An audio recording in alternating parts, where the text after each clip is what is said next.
I stood in the bridal suite of the Magnolia Grand Hotel, but I wasn't wearing my $87,000 Marchesa wedding gown. Instead, I was dressed in a sleek, midnight blue cocktail dress, my carefully styled hair and professional makeup a stark contrast to what should have been my bridal look. The wedding dress hung untouched on its custom hanger behind me. In exactly 90 minutes, my fiancé Nathan would be standing at the altar, but I wouldn't be walking down the aisle, at least not as he expected. The muffled sounds of pre-wedding activity filtered through the ornate double doors, coordinators directing florists, guests arriving, the string quartet warming up. Everything was proceeding according to plan. My plan. Not the one in our wedding planner Vivian's leather-bound portfolio. I'd love to know which corner of the globe you're watching from. And if this story speaks to you, make sure to subscribe. Tomorrow's video is one you absolutely can't miss. My phone buzzed with a message from my maid of honor, Paige. She's here. Third row, right side, exactly where you predicted. Wearing emerald green. Can't believe he actually went through with it. I smiled, running my fingers over the smooth fabric of my cocktail dress. Of course, Melissa would wear green to her ex-fiancé's wedding. It was always her signature color, something Nathan used to mention during our early dating days when he'd tell me how different I was from his ex. "You're so elegant and understated," he'd say. "Not flashy and attention-seeking like Melissa." The irony wasn't lost on me. 6 months ago, my life seemed picture-perfect. I was Olivia Reed, 32, curator at the Westlake Modern Art Museum, engaged to Nathan Blackwell, 34, rising star at the prestigious law firm Garrison, Tate and Wexler. We lived in a renovated brownstone in a trendy neighborhood, had a circle of successful friends, and were planning what everyone called the wedding of the season. We met at a charity gala 4 years ago. I was overseeing the auction of several valuable pieces from the museum's collection, and Nathan was there representing his firm, which was sponsoring the event. He approached me near a Rothko-inspired piece I'd been admiring. "The interplay between the dark and light creates an interesting tension," he said, standing beside me. I turned, surprised by his insight. "Most people just see blocks of color." "I'm not most people," he replied with a confident smile that made my heart skip. Nathan was tall with dark hair, always perfectly styled, warm brown eyes, and a smile that could charm anyone. He wore tailored suits that fit his athletic frame perfectly and carried himself with the easy confidence of someone who always got what he wanted, and what he wanted, apparently, was me. Our courtship was what my mother called refreshingly traditional. Nathan sent flowers to my office, took me to the symphony, remembered my favorite wines, and listened attentively when I spoke about art. After our third date, my colleague Paige had pulled me aside and whispered, "This one's a keeper." By our 1-year anniversary, we were living together. By year 2, we were discussing marriage. At the 3-year mark, he proposed during a private dinner on the museum's rooftop garden, which he'd rented out for the occasion. I said yes without hesitation. Our engagement party at the St. Regis was featured in the society pages. My parents, retired professors who had initially been skeptical of Nathan's polished exterior, had warmed to him after seeing how he supported my career and ambitions. His parents, the well-connected Dr. and Mrs. Blackwell, welcomed me into their social circle with surprising enthusiasm. "You're not like the other girls Nathan's dated," his mother Rebecca confided during a brunch at their country club. "You have substance. The last one, Melissa. She was beautiful, of course, but rather obvious." I'd heard about Melissa Thompson in bits and pieces. Nathan rarely mentioned her, and when he did, it was always in contrast to me. Their relationship had lasted 5 years and ended about 8 months before we met. The engagement had been broken off by Nathan, who claimed they had fundamentally different values. According to mutual friends, Melissa had taken the breakup hard. Our wedding planning had been underway for 10 months. We'd chosen the Magnolia Grand Hotel for its historic architecture and exquisite ballroom. 300 guests had RSVP'd, including federal judges, museum benefactors, partners from Nathan's firm, and several minor celebrities who were clients of his. I'd thrown myself into every detail, from selecting hand-calligraphed place cards to finalizing a menu that accommodated all dietary restrictions while still feeling luxurious. Nathan had been involved, but not overly so.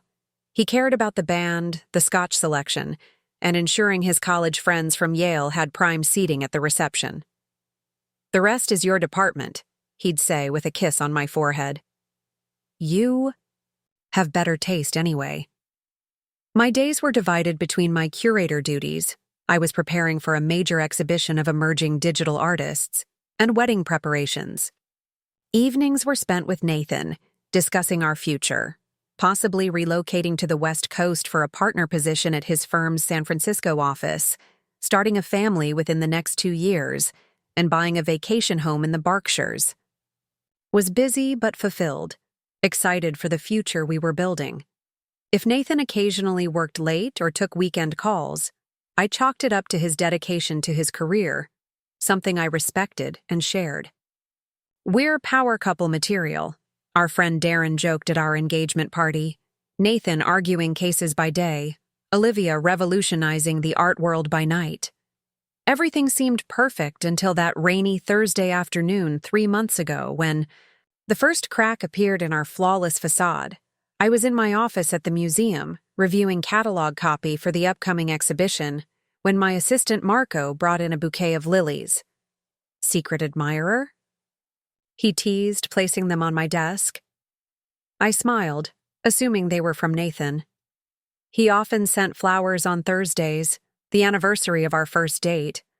But when I opened the card, my smile faded. For the other woman in his life. Luckily, he has room. For us both. "Coffee next week?" M. I stared at the card, confusion giving way to a sick feeling in my stomach. The flowers weren't for me. They had been delivered to the wrong office. I checked the envelope. Olivia Reed, Westlake Modern Art Museum. No mistake there. I called the florist, who confirmed that a Melissa Thompson had ordered the arrangement, to be delivered to me specifically. The name hit me like a physical blow. Nathan's ex-fiancé. I sat at my desk, staring at the flowers, their sweet scent now cloying and invasive in the small space. Why would Melissa send me flowers? What did she mean by the other woman and room for us both? My first instinct was to call Nathan, but something held me back. Instead, I did what I do best as a curator. I began to research. A simple social media search brought up Melissa Thompson's profiles. She was striking, tall and slim with honey blonde hair and green eyes that seemed to challenge the camera. Her Instagram showed a life of gallery openings, charity events, and weekend trips to a lake house. She was a financial advisor at Ellis Investments, a boutique firm specializing in high-net-worth clients. There were no recent photos with Nathan, which was reassuring. But as I scrolled back through her feed, I noticed a pattern. Several times over the past year, she had posted from locations that coincided with Nathan's business trips: Chicago, Miami, Seattle. Could be coincidence, I told myself. I was about to close the browser when a notification popped up. An email from our wedding calligrapher with a question about the seating chart. I opened the spreadsheet attachment, scrolling through the familiar names, when my eye caught on something that shouldn't have been there. Melissa Thompson, table 14. I blinked, sure I was seeing things. But there it was, typed in the same font as all our other guests. Table 14 was close to the front, near Nathan's college friends. I immediately called Vivian, our wedding planner. "Vivian, there's someone on." Our seating chart who wasn't on our guest list. Melissa Thompson? Did Nathan add her recently? There was a pause. Yes, actually. Mr. Blackwell sent an update last week with a few additions from his side. I assumed you knew. My grip tightened on the phone. Can you send me the email he sent you? Of course. Is everything all right, Olivia? Fine, I managed. Just a miscommunication. The email arrived moments later. Nathan had indeed sent Vivian a list of 5 additional guests with specific instructions for their seating. Melissa's name was there, with a note. Personal guest of the groom. Table 14, chair with view of head table. I sat back in my chair, the pieces not quite fitting together. Nathan had invited his ex-fiancé to our wedding, without telling me, and requested she have a clear view of us at the head table. My phone rang. Nathan. Hey, beautiful. His voice came through, warm and familiar. Just checking if we're still on for dinner with the Hardings tonight? I swallowed hard, fighting to keep my voice steady. Yes, of course. 7 o'clock at Lucian. Perfect. How's your day going? I stared at the lilies on my desk, at the email still open on my computer. Interesting, I said. I received some unusual flowers. Secret admirer, he teased, echoing Marco's earlier words. A lot of love and effort went into bringing this story to life. If you're enjoying it, we'd be so grateful if you'd subscribe to our channel. Now, back to where we left off. Something like that, I replied. They're from Melissa Thompson. There was a pause, just a beat too long. Melissa? That's strange. What did the card say? I read it to him verbatim. That's bizarre, he said. But I detected a note of strain in his voice. She always did have a flair for drama. Just ignore it. Probably some misguided attempt to stir up trouble before the wedding. Speaking of the wedding, I continued, my heart racing. I just noticed she's on our guest list, at table 14. Another pause, longer this time. Oh, that. Yes, I was going to mention it. It's a bit awkward, but she's still connected to some clients I work with. Professional courtesy, you know. I should have discussed it with you first. His explanation sounded rehearsed, as if he'd anticipated this conversation. And perhaps he had. Professional courtesy, I repeated. That's why she's seated with a view of the head table? I heard him inhale sharply. Look, Olivia, I can explain everything, but I've got to go into a deposition right now. Can we talk about this tonight? I promise it's nothing to worry about. I agreed, and we hung up. But as I sat there, staring at the flowers, the email, and Melissa's Instagram page, now open side by side with Nathan's on my computer, I couldn't shake the feeling that I was missing something important. That night, Nathan was full of explanations. Melissa was indeed still connected to several major clients. The firm thought it would be good for business to maintain cordial relations. The seating request was simply to ensure she didn't feel marginalized. The flowers must have been her misguided attempt to establish some sort of friendship. She's probably lonely, he concluded, pouring me another glass of wine. We were together for a long time, and from what I hear, she hasn't had any serious relationships since. I nodded, wanting to believe him, but something in his too smooth explanation, in the way he kept refilling my glass and changing the subject to wedding details, left me uneasy. After dinner, when Nathan went to take a shower, I did something I had never done before and never thought I would do. I checked his phone. There were no texts from Melissa, which initially relieved me. But then I noticed the Telegram app, not something Nathan typically used. I opened it to find a conversation with MT going back months. Can't wait for Saturday. Same room as last time? Read a message from 3 weeks ago. Already booked. Told I have a client meeting in Chicago. We'll be back Sunday night, Nathan had replied. My hands trembled as I scrolled through months of similar exchanges, plans to meet, coded references to hotel rooms, comments about their understanding. One exchange from just 2 days ago stood out. MT. Still going through with it? Nathan. Have to. Too much at stake. MT. And after? Nathan. We stick to the plan. I need you there. Front row, right side. Wear the green dress I bought you. I quickly took screenshots, sending them to my own phone before replacing him exactly as I'd found it. When he emerged from the shower, I was sitting on our bed, outwardly calm but inwardly reeling. Everything okay? he asked, toweling his hair dry. Just tired, I replied. Big day at the museum tomorrow. He kissed my forehead, oblivious to the storm brewing inside me. Get some rest. I've got some briefs to review, so I'll be up a bit. Longer. I lay in bed that night, wide awake, piecing together a puzzle I never wanted to solve. Nathan and Melissa were still involved. Had been all along, it seemed. But what was their plan? What did he mean by too much at stake? The next day, I called in sick to the museum for the first time in 3 years. Instead of going to work, I went to visit my oldest friend, Emma Lattimore, a private investigator who specialized in corporate espionage, but had started her career in matrimonial cases. I need your help, I said, placing my phone with the screenshots on her desk. And I need absolute discretion. Emma listened without interruption as I laid out everything. The flowers, the seating chart, the messages. When I finished, she simply nodded. Classic case of having his cake and eating it too, she said. But the wedding messages suggest something. More calculated. Mind if I dig a little deeper? That was the beginning. Over the next week, while maintaining a perfect facade of bridal excitement, I worked with Emma to uncover the full extent of Nathan's deception. We discovered that Melissa and Nathan had never truly ended their relationship. Their public breakup appeared to be a strategic move related to a potential scandal at her former employer, where Nathan had been outside counsel. Their secret relationship had continued right through his meeting me, dating me, proposing to me. But the most disturbing discovery came when Emma managed to access Nathan's private email account.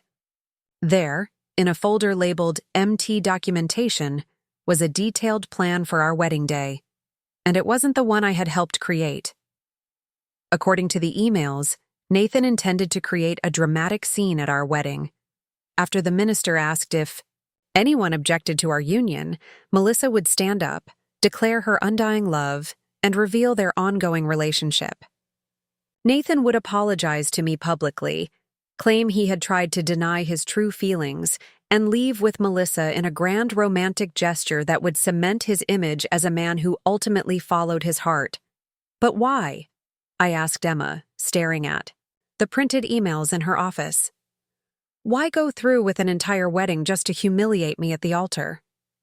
Emma pointed to a paragraph in one of the emails. Once the Reed merger is finalized next month, we'll be free to move forward with our original plan. The prenup is ironclad, and her father's connections have already opened doors at the firm that would have taken years to access otherwise. My father's company, Reed Environmental Technologies, was in the process of being acquired by Westcott Industries, a major client of Nathan's firm. Nathan had been instrumental in facilitating the deal, a deal that would apparently benefit him, professionally in significant ways.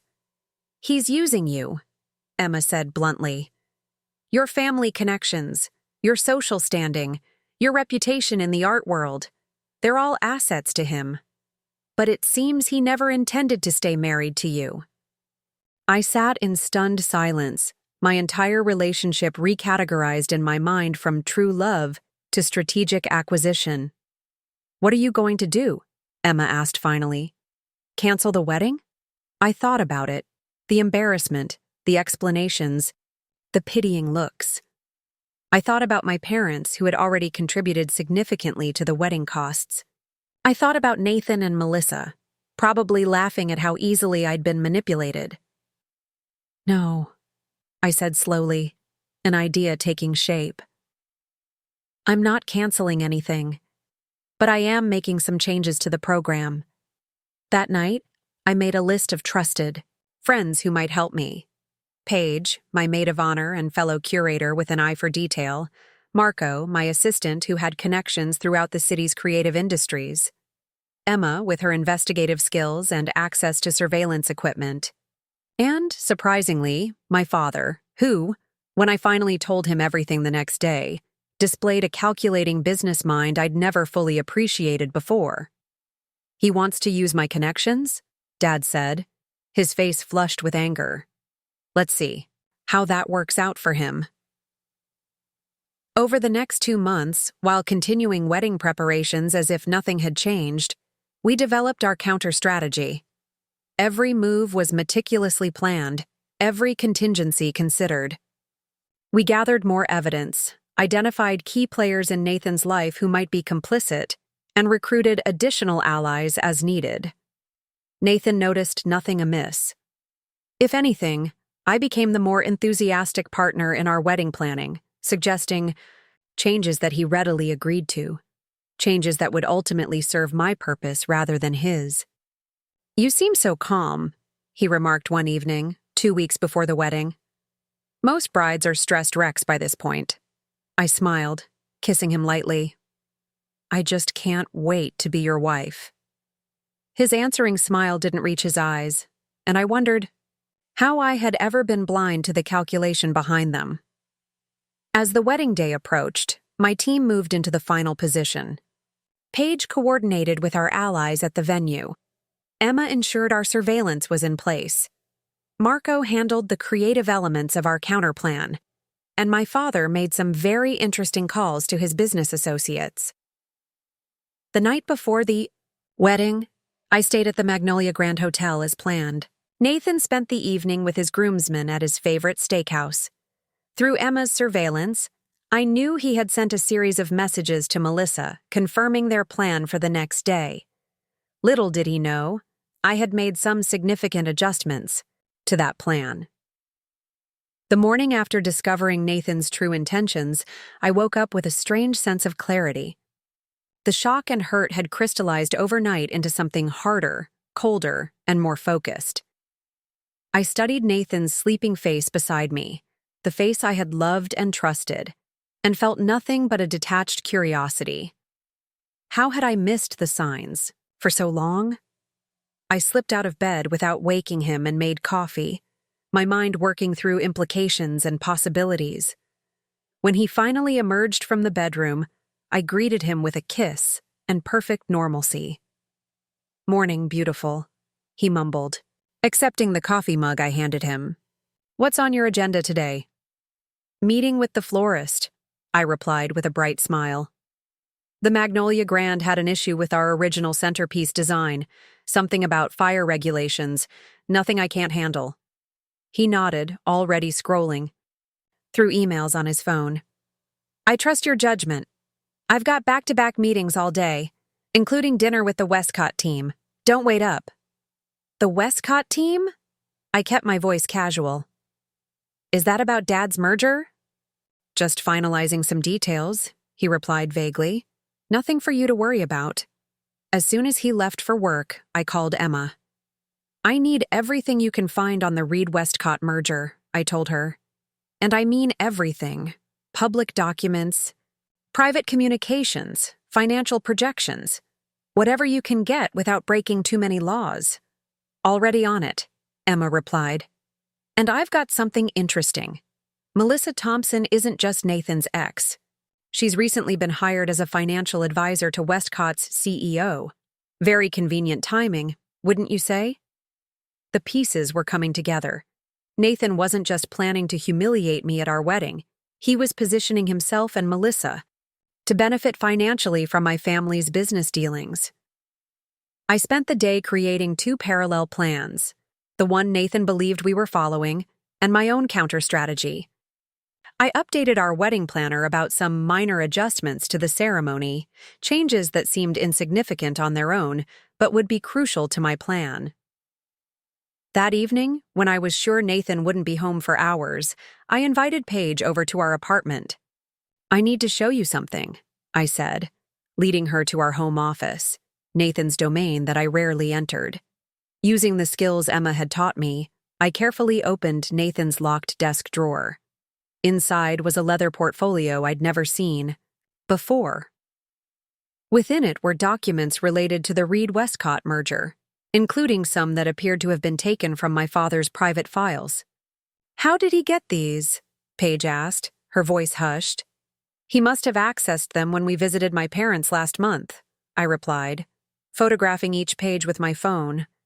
"Dad keeps sensitive documents in his home office." But the most damning item was hidden in a false bottom of the drawer, a small velvet box containing an engagement ring that wasn't mine. Inside the lid was an inscription, "To M, always and forever, N." Paige gasped. "He's planning to propose to her? At your wedding?" "Apparently."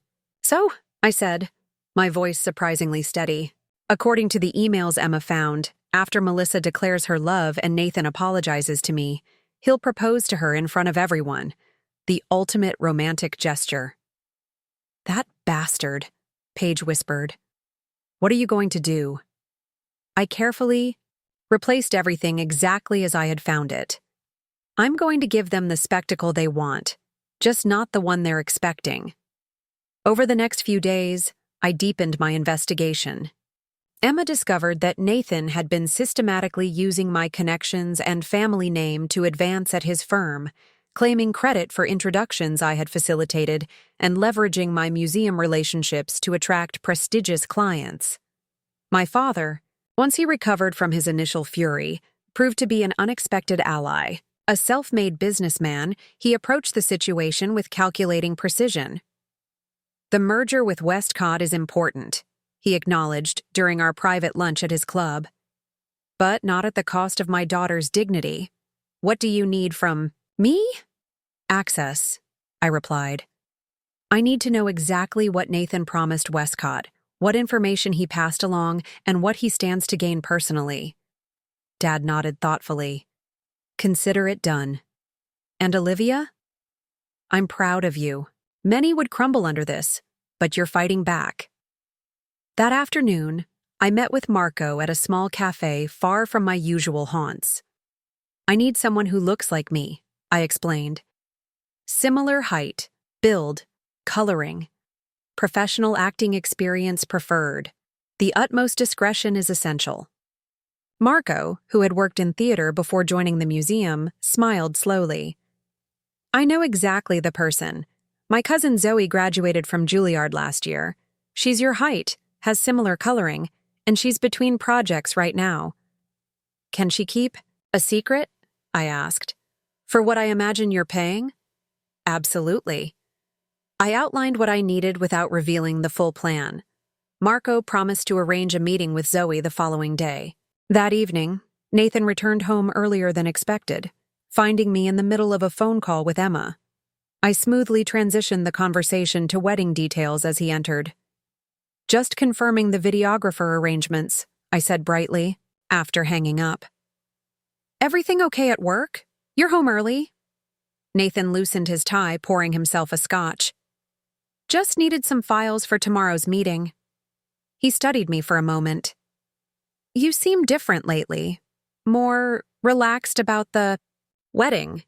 I moved to massage his shoulders, a gesture of intimacy that now felt like a performance. "I've just realized what really matters. Not the perfect flowers or table settings, but us. Starting our life together." He caught my hand, kissing it. "That's my girl. I knew you were different from the beginning. So grounded, so authentic." I smiled, wondering if he could hear the hollowness in my laugh. "Speaking of authenticity, I've been meaning to ask you something. That table adjustment you requested for Melissa Thompson, are you sure it's a good idea to have her so close to the front?" His body tensed slightly under my hands. "It's just professional courtesy, Olivia. Nothing to worry about." "I'm not worried," I assured him. "I just want to make sure she's comfortable. First loves can be hard to get over. I wouldn't want to parade our happiness in front of her if she's still dealing with feelings." Nathan turned to face me, his expression carefully composed. "Melissa is completely over our relationship. She's actually seeing someone new, a finance guy from Chicago." The ease with which he lied was almost impressive. I nodded sympathetically. "That's good to hear. In that case, I've adjusted her seating. She'll be at table 7 now, closer to the front. Better view of the ceremony." "I hope that's okay?" A flash of something, satisfaction, relief, crossed his face before he masked it. "Whatever you think is best, darling." I had just handed him exactly what he wanted while making him think. It was his good fortune rather than my design. Table 7 was indeed closer to the front, perfect for someone planning to stand up and object during the ceremony. The next day, I met Zoe Davis, Marco's cousin. The resemblance wasn't striking at first glance, but there was enough similarity in our height, build, and coloring that with the right styling, distance, and lighting, she could pass for me, especially from behind. "Marco says you need a body double for a wedding prank?" she asked, sipping her coffee. "Something like that," I replied, assessing her. "How's your ability to follow precisely choreographed directions under pressure?" Zoe smiled confidently. "I understudied for 3 roles in my last production and had to go on with 5 minutes' notice when the lead got food poisoning during intermission. Pressure is my natural habitat." I outlined what I needed: a convincing bride who would walk down the aisle in my place, stand at the altar beside Nathan, and react appropriately when certain events unfolded. I didn't reveal the full context, only that it was a justified response to a significant betrayal. The pay is $10,000 for approximately 4 hours of work, plus rehearsals, I concluded. Complete confidentiality is non-negotiable. Zoe's eyes widened at the figure. "For that amount, I'll be the most convincing bride you've ever seen. When do we start rehearsing?" With Zoe secured, my counterplan began taking concrete shape. Emma continued gathering evidence, documenting every communication between Nathan and Melissa. Paige coordinated with our trusted contacts at the Magnolia Grand, making arrangements for alternate audio-visual setups and security protocols. Marco worked with Zoe on perfecting her impersonation of me, from my walk to my mannerisms. My father, meanwhile, was playing a longer game. He arranged a series of meetings with Westcott executives, subtly probing for information about their relationship with Nathan and Melissa, while appearing to simply be a diligent businessman attending to details. 2 weeks before the wedding, he called me with crucial information. "Nathan's been promising Westcott inside information about our technology patents," Dad explained, his voice tight with controlled anger. "Information he doesn't have access to. And Melissa's been advising Westcott's CEO to lowball the merger offer, claiming our quarterly projections are inflated." "Can you prove it?" I asked. "Better than that," Dad replied. "I can use it. I've adjusted the information Nathan has access to. Nothing that would undermine the merger, but enough to make it clear if Westcott acts on it that they received it through improper channels." As the wedding date approached, I maintained a flawless facade of bridal excitement. I attended final fittings for my dress, with secret alterations to fit Zoe, confirmed details with vendors, and sent personalized notes to our most important guests. Nathan, meanwhile, was increasingly absent, claiming work pressures related to the merger. Emma's surveillance confirmed he was meeting regularly with Melissa, finalizing their own plans for the wedding day. 1 week before the ceremony, I received another delivery of flowers, this time to our apartment. Lilies again, with a card that read simply, "Don't say you weren't warned. M." I showed the card to Nathan that evening, affecting concern. "This is getting weird," I said. "Should we be worried about Melissa's mental state? These messages feel almost threatening." Nathan frowned, examining the card. "She's just trying to get under your skin before the wedding. Ignore it. Better yet, I'll speak to her. Make it clear this behavior is inappropriate." "Would you?" I asked, injecting vulnerability into my voice. I'd feel better knowing this was addressed. He kissed my forehead. "Consider it handled." After he left for a client dinner that evening, meeting Melissa according to Emma's surveillance, I used his brief absence to access his email again. There, I found a message to Melissa. "Received your delivery. Clever touch. O is concerned, but suspects nothing about our actual plan. Everything is set for Saturday. After you speak up, I'll act surprised, then remorseful. When I pull out the ring, It should cement the narrative that this was about following my heart, not about the merger advantages. The prenup O signed last week protects me completely, another benefit of her trusting nature. I forwarded the email to Emma and Paige, then deleted all traces of my access from Nathan's computer. The final pieces were falling into place. 3 days before the wedding, I arranged a private meeting with Judge William Santos, who was scheduled to officiate our ceremony. Judge Santos was an old family friend who had known me since childhood. "Need your confidence, William," I said after explaining a carefully edited version of the situation. "Nathan is planning something unethical involving our ceremony, and I've arranged an appropriate response. All I ask is that you follow the adjusted program I'm giving you, regardless of any unexpected developments." The judge studied me with concern. "Are you in any danger, Olivia?" "Only for public humiliation," I assured him. "This is about maintaining dignity in the face of betrayal." He reluctantly agreed, accepting the modified ceremony program I provided. 2 days before the wedding, I had my final dress fitting, with both myself and Zoe present.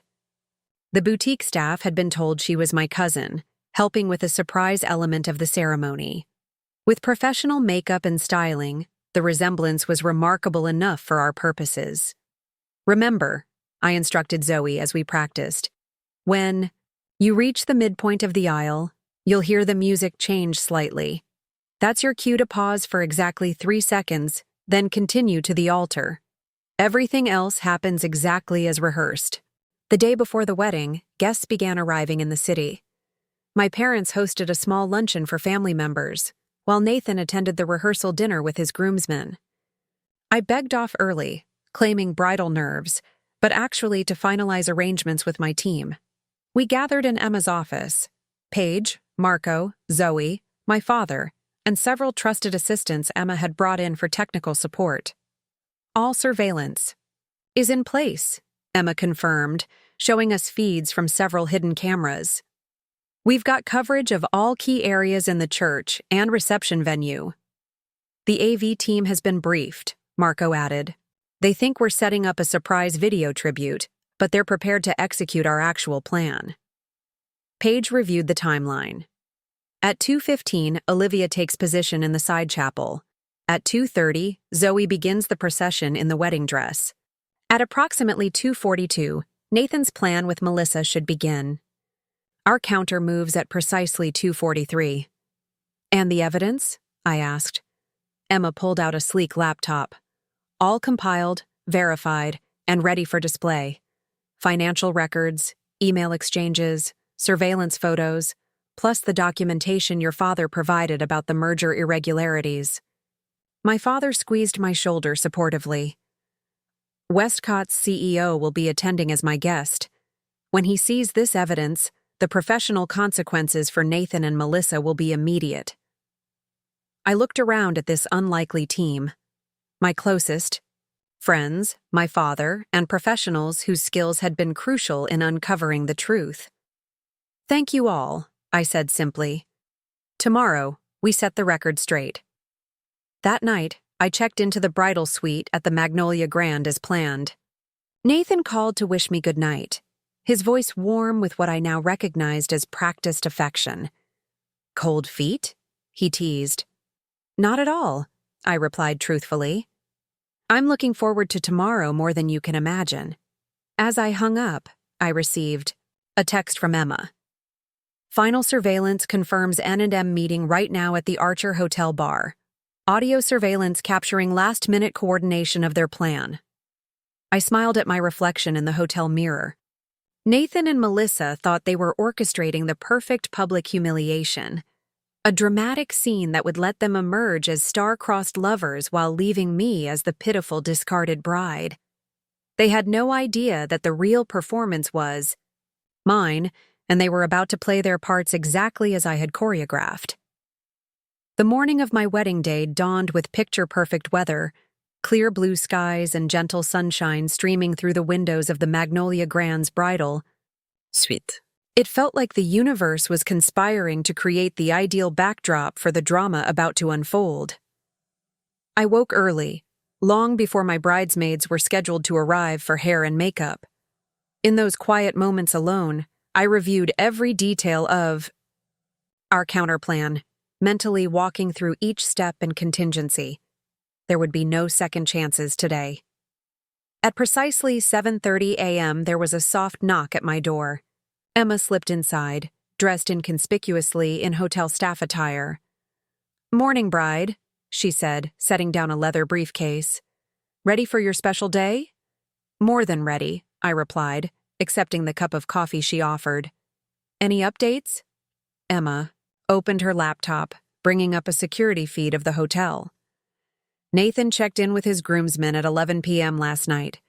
After they turned in, he slipped out for a walk that led him straight to Melissa's room on the 3rd floor. He returned to his suite at 2:17 a.m. I nodded, unsurprised. "And this morning?" "He's with his groomsmen in the hotel restaurant, looking slightly hungover but otherwise composed." Melissa ordered room service at 6:45 a.m. and requested a styling appointment with the hotel salon at 10. She specified she needed to look camera-ready. Emma rolled her eyes. "What about Zoe?" "Already in the secondary bridal suite with your father." "And Marco." "The dress has been successfully transferred without anyone noticing. Your father told the wedding planner you needed some alone time this morning for reflection and meditation."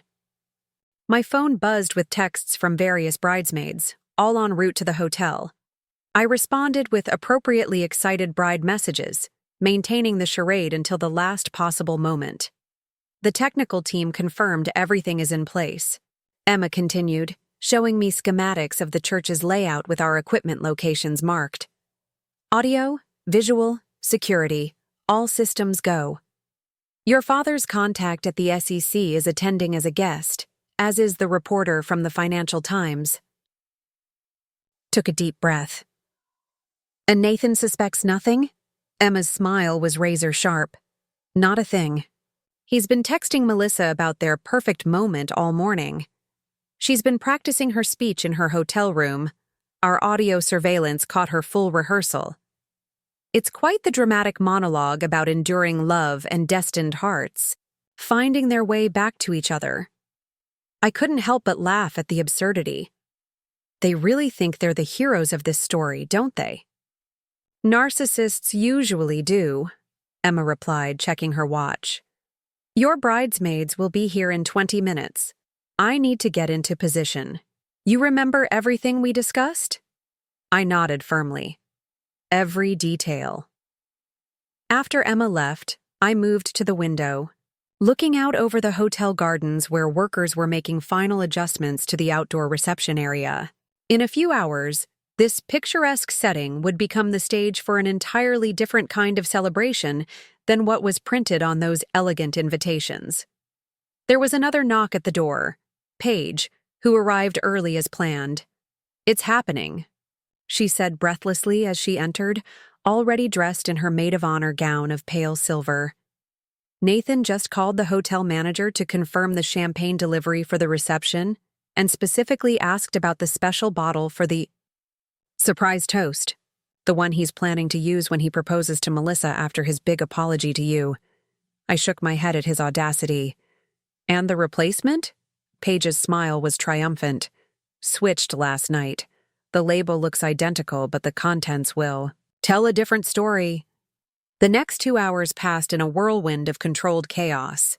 My bridesmaids arrived in groups, bringing the expected flurry of excitement, mimosas, and wedding day jitters.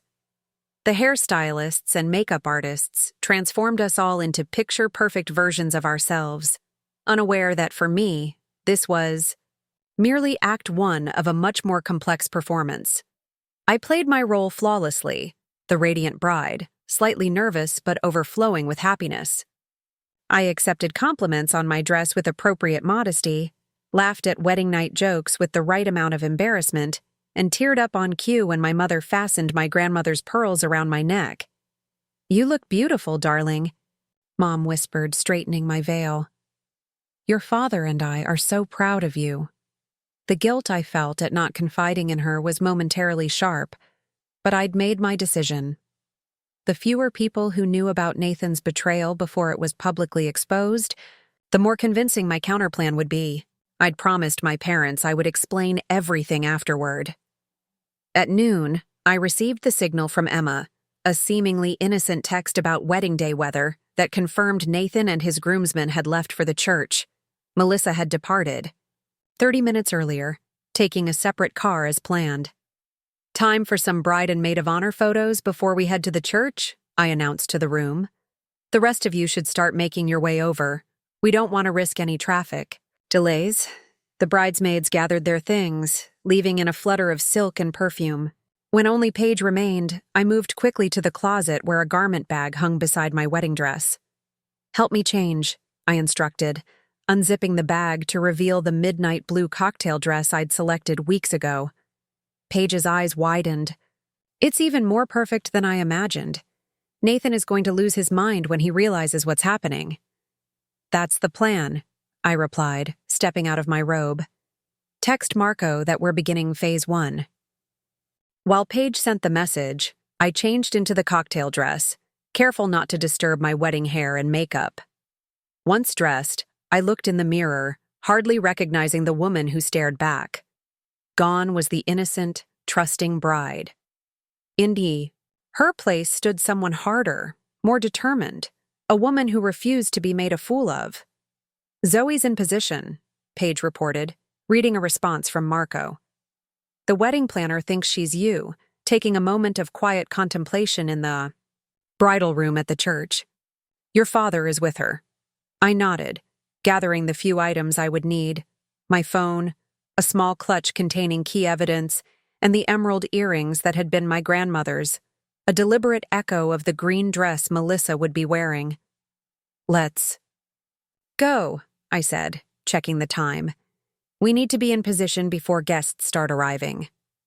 We left through the hotel's service entrance, where Emma waited with a nondescript sedan. The drive to the church took only 15 minutes, but we approached from the rear, using the private entrance that Emma had secured access to days earlier. The church was a hive of activity: florists making final adjustments, the string quartet warming up, catering staff preparing for the reception. Using Emma's security credentials, we bypassed the main areas and entered through a side door that led to a small antechamber adjacent to the sanctuary. "This will be Command Central," Emma explained, showing us the setup. Multiple monitors displayed, feeds from hidden cameras throughout the church. "We can see everything from here without being seen." I watched as guests began to arrive, ushers leading them to their seats. Nathan's parents entered, his mother Rebecca adjusting his father's tie before they were escorted to the front row. My own parents would arrive later, my mother directly from the hotel, my father accompanying Zoe when it was time. "Melissa has arrived," Paige reported, pointing to one of the monitors. "Third row, right side, emerald green dress as predicted." I watched as Nathan's ex-fiancé took her seat, her blonde hair styled in elegant waves, her posture radiating confidence. She kept checking her phone, presumably waiting for the final confirmation from Nathan before their plan commenced. Through another camera, I could see Nathan in the groom's preparation room, straightening his tie as his best man Taylor made some joke that had the other groomsmen laughing. Nathan smiled, but I could see the tension in his shoulders, the too frequent glances at his watch. "He's nervous," I observed. "Not cold feet, anticipation." "He just texted Melissa," Emma confirmed, checking her surveillance feed. Message reads, "Everything set. When the minister asks if anyone objects, count to 3, then stand. Remember your lines. Ring is ready." I felt a cold satisfaction watching their conspiracy unfold exactly as we'd predicted. "What about our technical preparations?" "All set," Emma replied. "Audio system checked and double-checked. Video ready to display. Security positioned at all exits in case Nathan tries to leave once he realizes what's happening." At 1:30 p.m., the church was filling rapidly. Through the monitors, I watched as Nathan took his place at the altar, Taylor beside him. The string quartet transitioned to the seating of the mothers. First Rebecca Blackwell, escorted by Nathan's brother, then my mother, who believed I was still in the bridal preparation room. "Your father's with Zoe now," Paige whispered, pointing to a separate monitor showing the bridal waiting area. "She looks amazing. Honestly, with the veil, she could absolutely pass for you. Indeed, in the wedding dress altered to fit her perfectly. With professional makeup and her hair styled identically to mine, Zoe made a convincing double, especially to guests who didn't know me well, and at a distance for those who did." At 1:45 p.m., the bridesmaids began their procession, each one walking gracefully down the aisle to take their places opposite Nathan's groomsmen. None of them knew the bride they were escorting wasn't me. They had been told I'd meet them at the church rather than at the hotel due to a last-minute photography session. "It's time," Emma said softly, checking her watch. "Phase 2 in 3 minutes." I took a deep breath, centering myself. Everything had led to this moment. Weeks of planning, of maintaining a perfect facade while orchestrating Nathan's downfall. There would be no going back once we began. "Cameras set to record," Emma continued, typing rapidly on her laptop. "Audio feeds clear. Judge Santos has the revised program. Marco confirms all technical aspects are ready."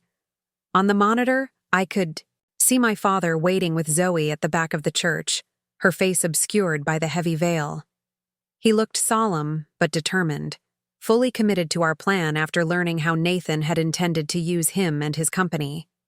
"Processional music beginning," Paige narrated as the string quartet started playing Pachelbel's canon. "Guests standing, all eyes on the rear doors." I watched as Zoe, on my father's arm, began her walk down the aisle. Even knowing it wasn't me, the sight was surreal, watching myself proceed toward a marriage that would never happen. Through a separate camera feed, I could see Nathan's face as he caught his first glimpse of the bride. His expression showed relief, anticipation, and something darker that I now recognized as calculation. Beside him, Taylor shifted nervously, his hand moving to the pocket where I knew he carried Melissa's surprise ring. In the third row, Melissa sat straighter, her hand clutching her small purse where her prepared speech waited. She looked triumphant already, a woman about to claim her prize. "Phase 2 commencing now," Emma announced, typing a command into her laptop. On cue, the church lights dimmed slightly, not enough to cause alarm, just enough to be noticeable. The string quartet, who had been briefed about a special musical interlude, smoothly transitioned to a minor key version of the processional. Zoe, perfectly rehearsed, paused mid-aisle at exactly the right moment. The subtle change in music and lighting created a momentary confusion among the guests, a ripple of whispers passing through the pews. Nathan frowned slightly, looking toward the technical booth at the back of the church where Marco gave him a reassuring thumbs up, as if there had been a minor glitch that was now resolved. The music returned to normal, and Zoe continued her procession, reaching the altar where Nathan waited. My father placed her hand in Nathan's, then stepped back to take his place in the front row. Judge Santos began the ceremony, his voice steady as he welcomed the guests to witness the union of Nathan Blackwell and Charlotte Pierce, the name we had given Zoe for this performance, a fictional cousin whose identity would help maintain the illusion until the critical moment.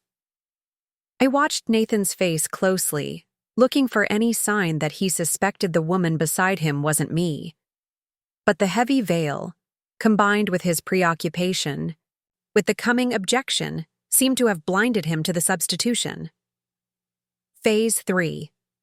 "Ready," Emma whispered, her finger hovering over the key that would trigger our next move. "On your command."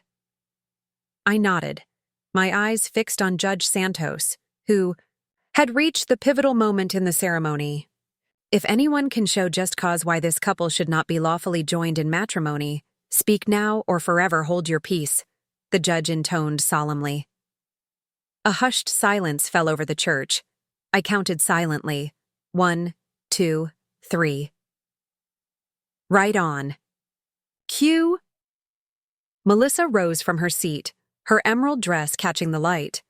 I must speak, she announced, her voice carrying through the church.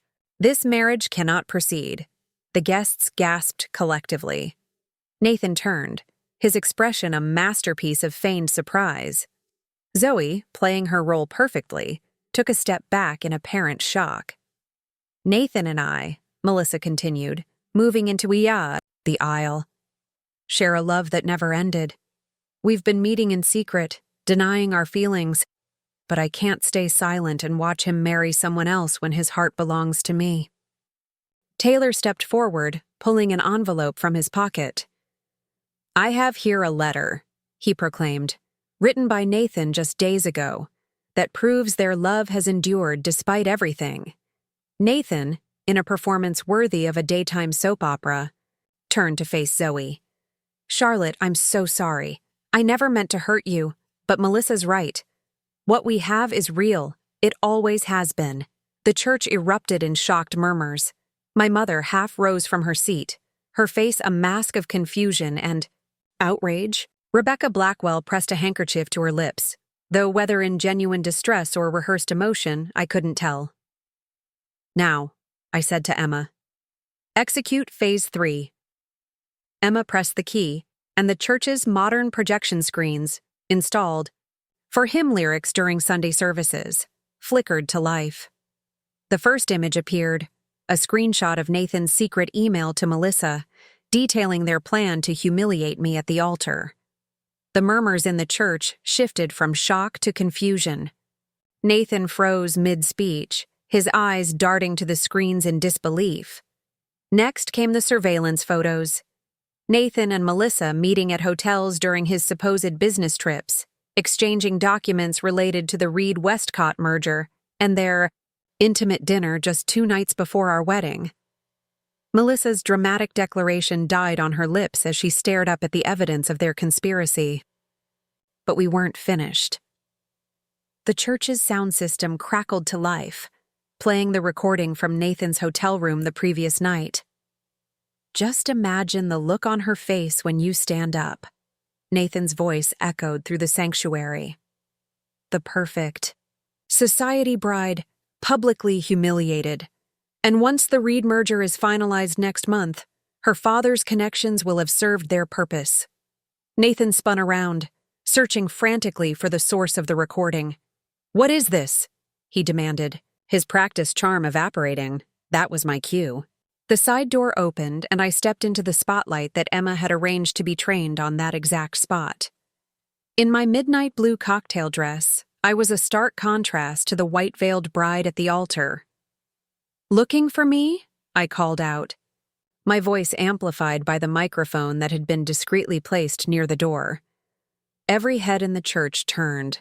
Nathan's face drained of color as he looked between me and the veiled figure beside him.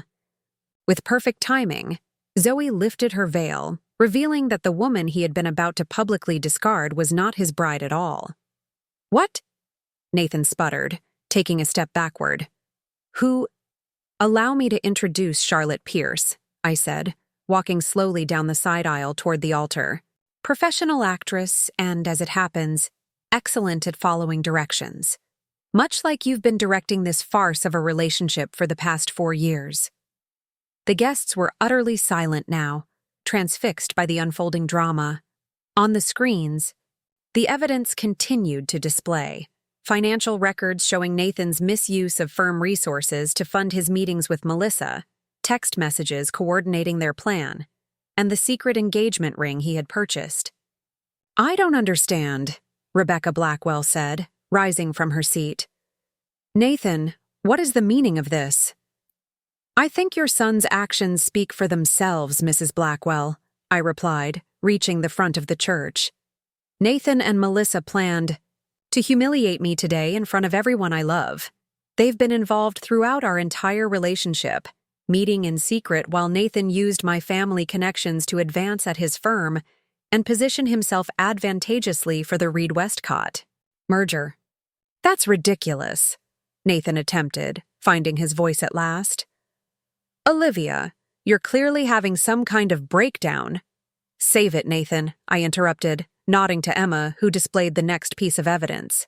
Nathan's private emails to Westcott executives, sharing confidential information about my father's company that he had accessed through our relationship. My father stood now, his expression grim as he addressed one of the guests, Walter Westcott, CEO of Westcott Industries, who sat near the back in stunned silence.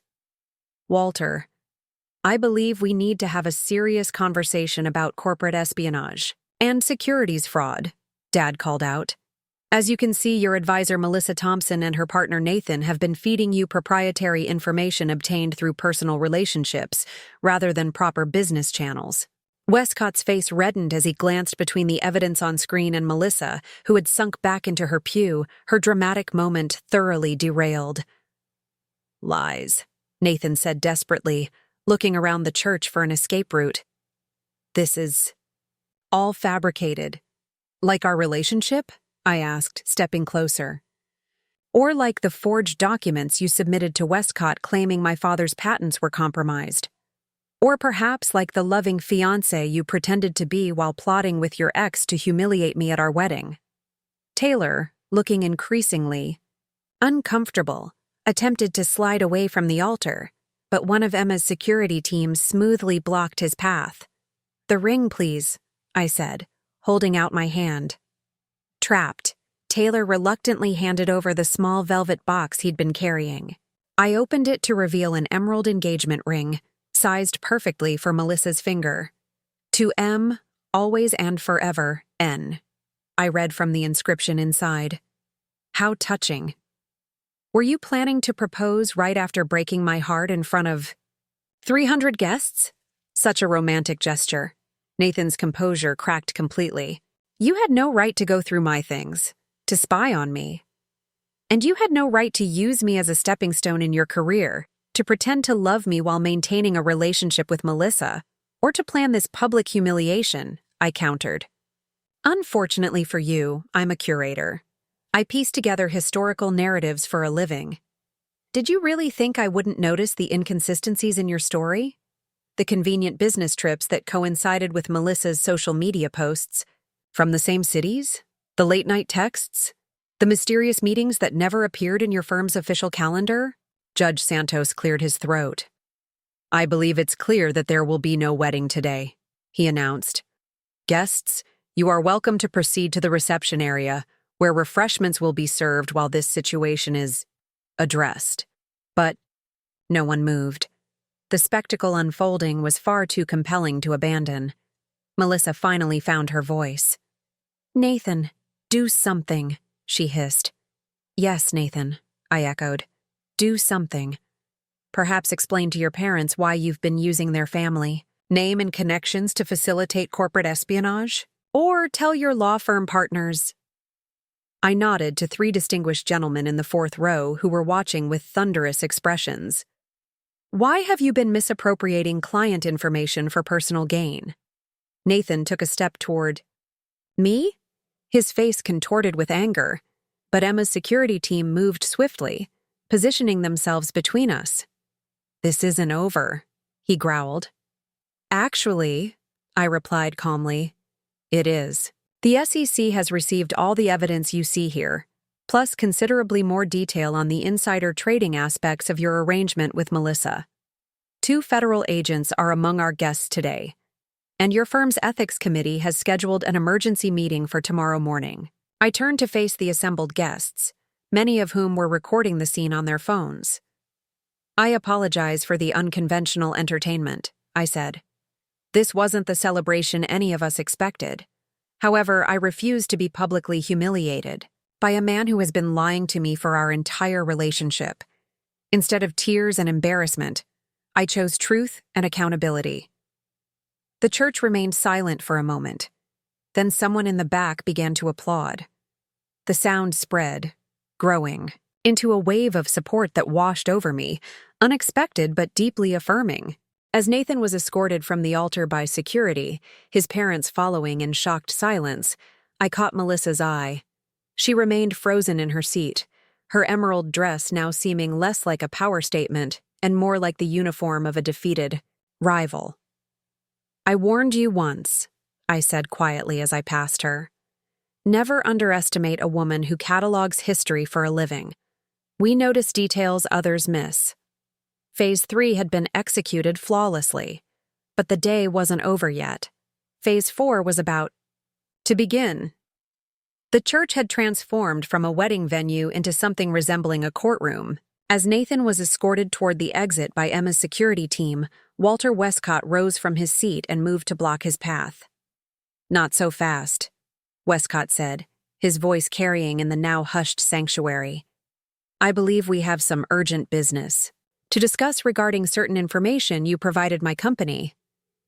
Nathan's attempt at composure crumbled further. "Walter, this is all a misunderstanding." "The only misunderstanding," Westcott interrupted coldly, "was my belief that you were acting in good faith. The documents I'm seeing on these screens suggest otherwise." From the back of the church, a man in a nondescript suit stepped forward. "Mr. Blackwell, Ms. Thompson, I'm Special Agent Christopher Weaver with the Securities and Exchange Commission. I'd appreciate a few moments of your time." Melissa, still frozen in her emerald dress, finally seemed to grasp the magnitude of what was unfolding. "I need to speak with my attorney," she managed, her voice barely audible. "That would be advisable," Agent Weaver replied evenly. My father approached Westcott, his manner direct but professional. "Walter, I suggest we move this discussion to the library. The church has kindly made it available to us." Westcott nodded grimly. "Agreed, and I want your assurance that Westcott Industries had no knowledge of these improprieties." "Of course," my father replied. "Our companies can still have a productive relationship, but it will need to be rebuilt on honest foundations." The B. Two men departed, followed by Agent Weaver escorting Nathan and Melissa.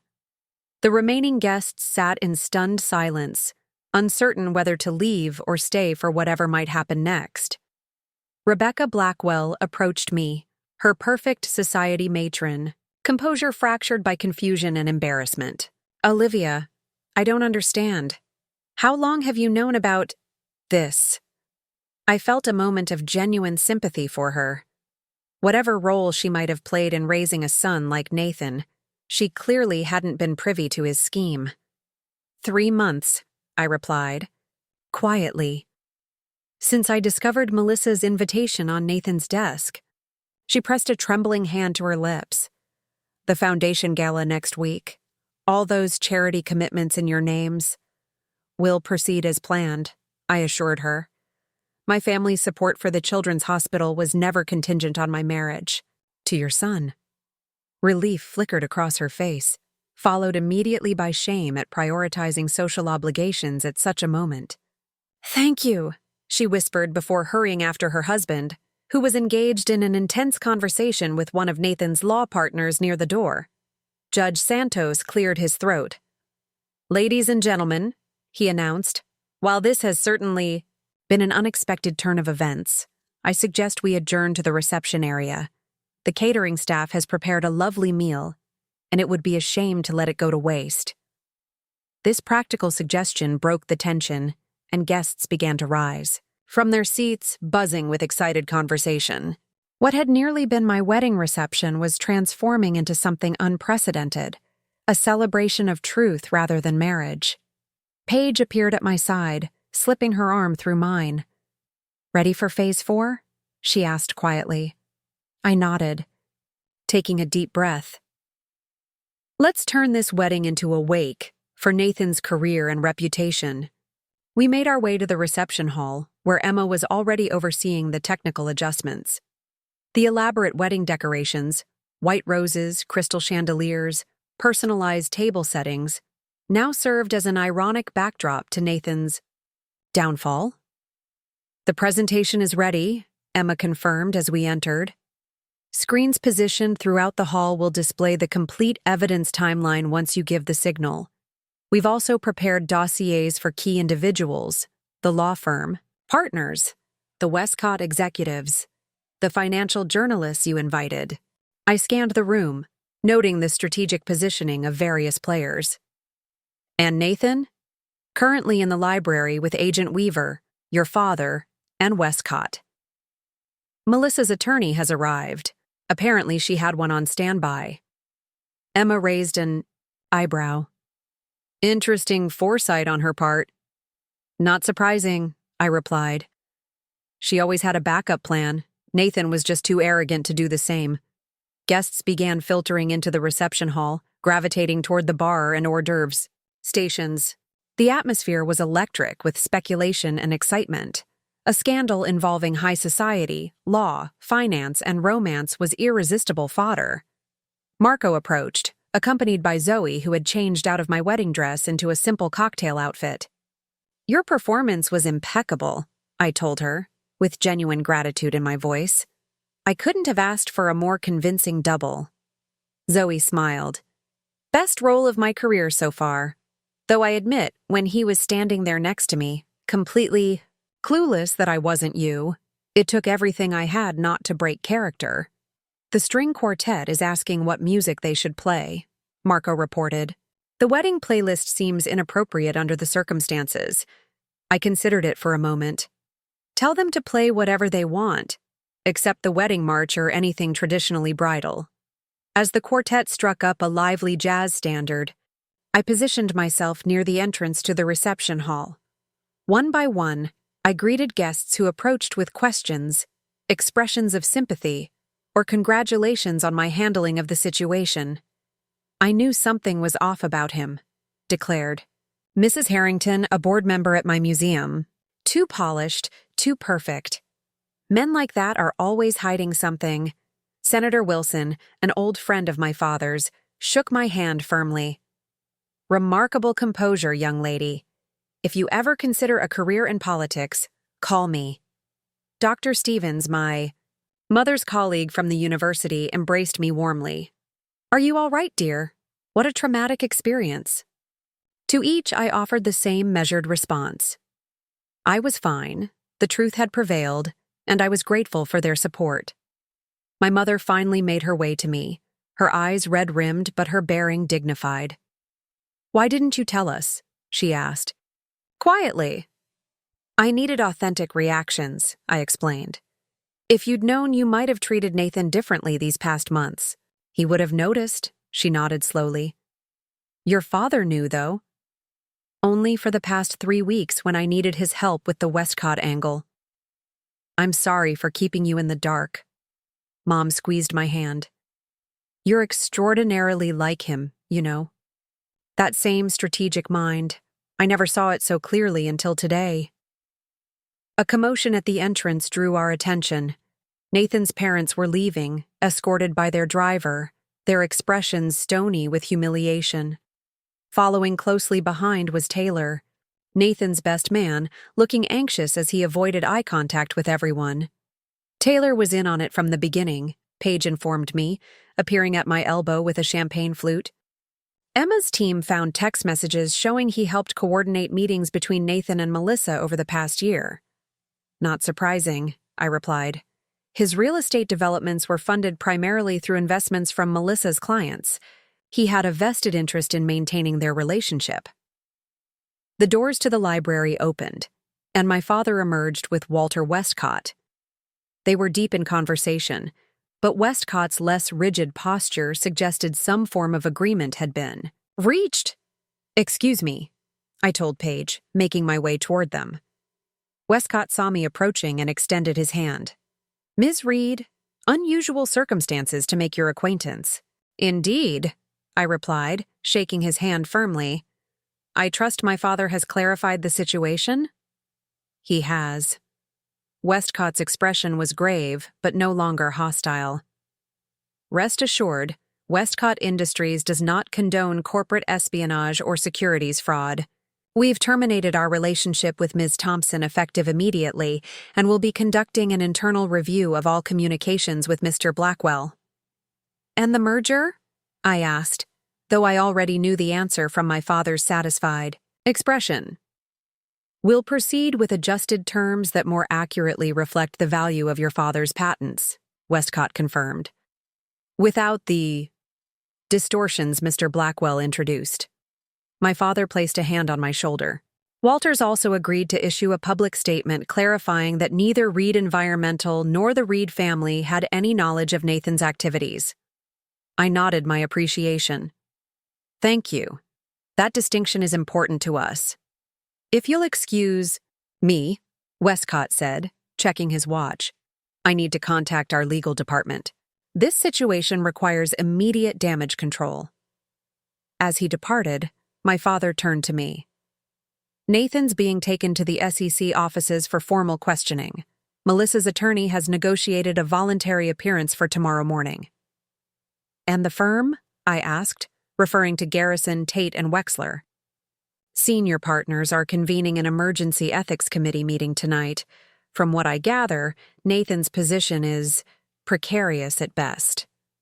I scanned the reception hall, where guests continued to mingle, drink, and discuss the morning's dramatic events. And the reception? Dad smiled slightly. Technically, we've paid for it all. Might as well let people enjoy themselves. At that moment, Emma approached with her tablet. We're ready for the final presentation whenever you are. Just say the word. I glanced around the room once more, noting the financial journalists in the corner, the law firm partners by the bar, and the society matrons whose gossip networks would ensure this story spread through our circles with lightning speed. Now, I decided. Let's complete the record.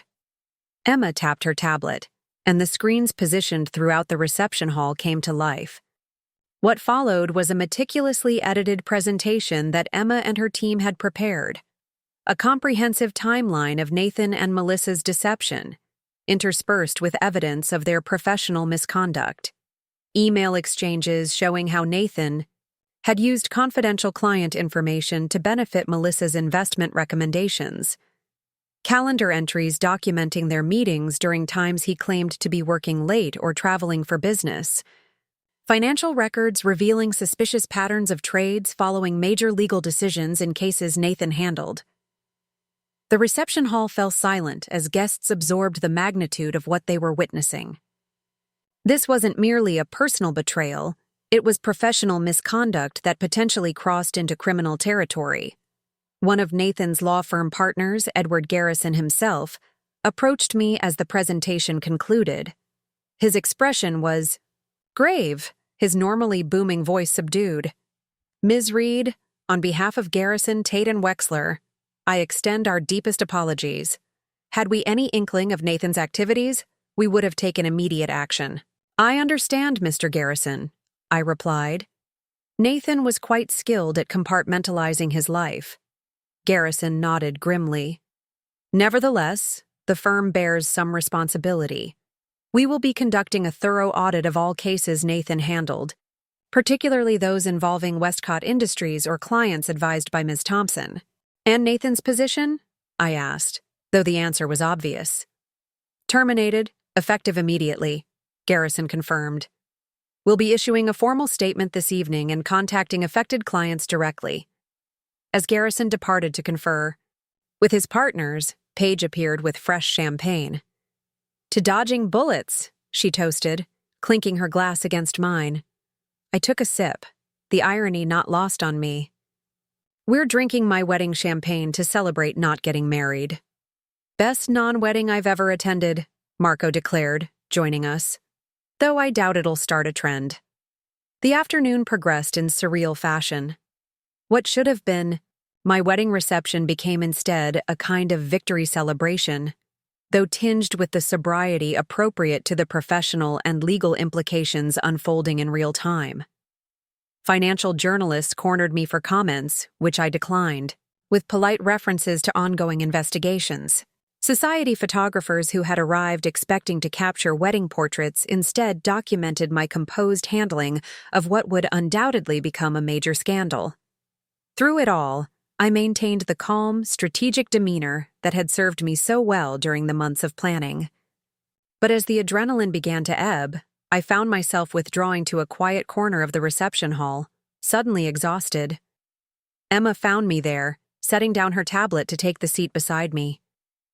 You should know, she said quietly. Nathan's been formally detained.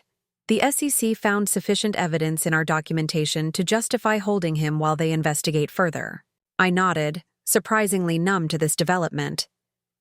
And Melissa? Released on her own recognizance but required to surrender her passport. Her firm has placed her on administrative leave pending investigation.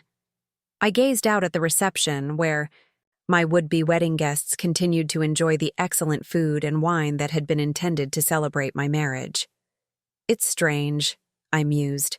For months, all I could think about was exposing them, ensuring they couldn't humiliate me as planned. Now that it's done, I feel empty. Emma studied me thoughtfully. That's normal. You've been operating on strategic overdrive for months, maintaining a perfect facade while planning this counterstrike. The emotional processing comes later. When does the satisfaction kick in? I asked with a wry smile. Probably around the time Nathan and Melissa face formal charges, Emma replied, or when you read about the case in the Financial Times tomorrow morning. My father approached, 2 glasses of scotch in hand. He offered one to me, then took Emma's seat as she excused herself to check on final evidence preservation. You did. Well, today, he said simply. I sipped the scotch, letting its warmth spread through me. Did I? Sometimes I wonder if I should have just confronted him privately when I first discovered the truth. Ended it quietly, without all this. I gestured to the reception hall. Dad considered this for a moment. Would that have stopped them from targeting the next person? From continuing to misuse confidential information? From manipulating markets? Based on privileged legal insights? I sighed. Probably not. Nathan and Melissa created a system that benefited from secrecy and manipulation, Dad continued. By exposing it publicly, you've ensured transparency and accountability. There's honor in that, even if the method was unconventional. A small smile tugged at my lips. Is that how we're describing it? Unconventional? Well, it certainly wasn't traditional, he chuckled. But then, you never were one to follow conventions blindly. We sat in comfortable silence for a moment, watching as the reception began to wind down. Many guests had departed, though a core group remained, those closest to our family, those most invested in the unfolding drama, and those simply enjoying the excellent wine. What happens now? I asked, not entirely sure what aspect of the situation I was referring to. Dad seemed to understand the ambiguity. Legally, the SEC and relevant authorities will handle Nathan and Melissa's case. Professionally, both their careers are effectively over in this city. Personally, he paused, considering his words. That's entirely up to you. Take some time. Travel, perhaps. When you're ready, the museum and your life will be waiting. I nodded, grateful for his pragmatic perspective. I've been offered a temporary curatorial position at the Guggenheim in Venice. 3 months, starting next week. I was going to decline because of the wedding, but now… Venice sounds perfect, Dad said, raising his glass in a small toast. Distance and beauty, an excellent combination for healing. As the afternoon light began to fade, casting long shadows through the reception hall's windows, I found myself standing once more at the entrance, thanking departing guests for their understanding and support. Paige approached, her silver bridesmaid, dress now slightly wrinkled after the long, eventful day. The wedding planner wants to know what to do with all the gifts. I hadn't even considered this practical aspect. Return everything with a note explaining the circumstances, I decided. And double the staff gratuities from what we'd planned. They've dealt with an unprecedented situation with remarkable professionalism. Already arranged, Paige confirmed with a smile. And the honeymoon reservations at the Amalfi Coast Villa? I considered it for a moment. Keep them. Not for next week, as planned, but perhaps in a few months. I might enjoy a solo trip to Italy after Venice. Reclaiming what would have been my honeymoon felt like an important symbolic step. transforming what Nathan had tainted into something entirely my own. As the final guests departed and the staff began the process of dismantling what would have been my wedding reception, I found myself alone in the center of the empty dance floor. The day had been exhausting, emotionally complex, and utterly different from what I had imagined when Nathan proposed a year ago. Yet standing there, I felt something unexpected emerging from beneath the layers of strategy and performance that had defined these past months, a profound sense of liberation. I had not only avoided becoming a victim of Nathan's scheme, but had reclaimed the narrative entirely. The sound of footsteps echoed in the nearly empty hall. Emma approached, coat draped over her arm, ready to depart. "The evidence has been secured and transmitted to all relevant authorities," she reported. "The surveillance equipment has been removed. You're officially free of Nathan Blackwell and this entire operation." I smiled, genuinely this time. "Thank you, Emma. I couldn't have done this without you." "Sure you could have," she replied with characteristic directness. "You'd have found another way, but I'm glad I could help make it spectacular." As we walked together toward the exit, I paused for one last look at the reception hall. The flowers, the ribbons, the elegant place settings that had been intended to celebrate a union based on lies. "You know," Emma said thoughtfully, "most people spend their wedding day focused on the beginning of something. You spent yours ending something dangerous before it could truly start. There's wisdom in that." Outside, the evening air was cool and fresh, carrying the promise of new possibilities. My non-wedding day was drawing to a close, but something else was just beginning. The morning after what should have been my wedding day, I woke in my own apartment rather than the honeymoon villa in Italy that had been booked for months. The silence was profound after yesterday's chaos. No phones ringing, no messages pinging, no well-wishers or curious acquaintances seeking details.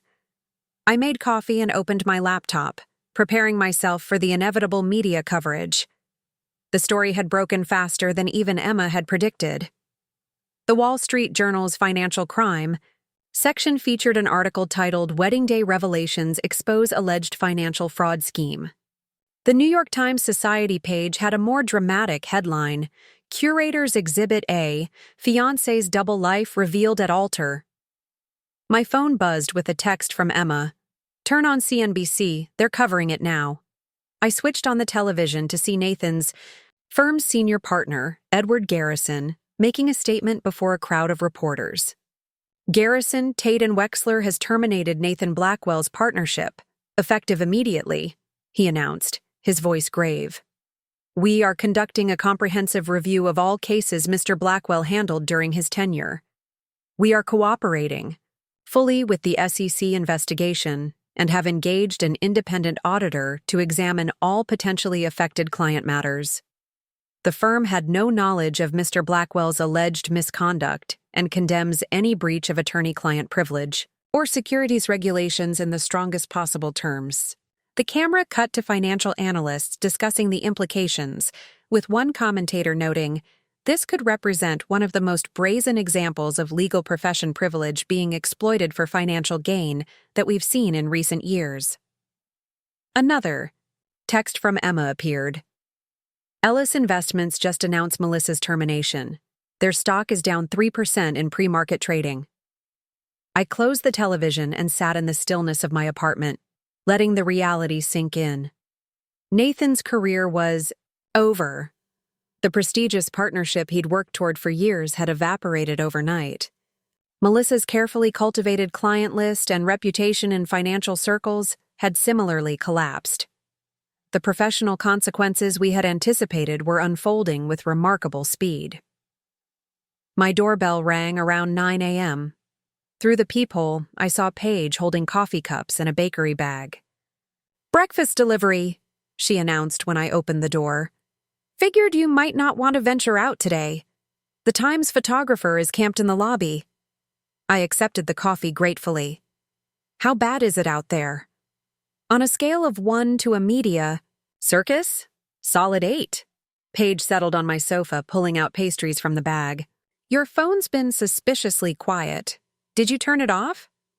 Changed to a temporary number last night, I explained. Emma's idea. Only you, my parents, and a few others have it. Paige nodded approvingly. Smart.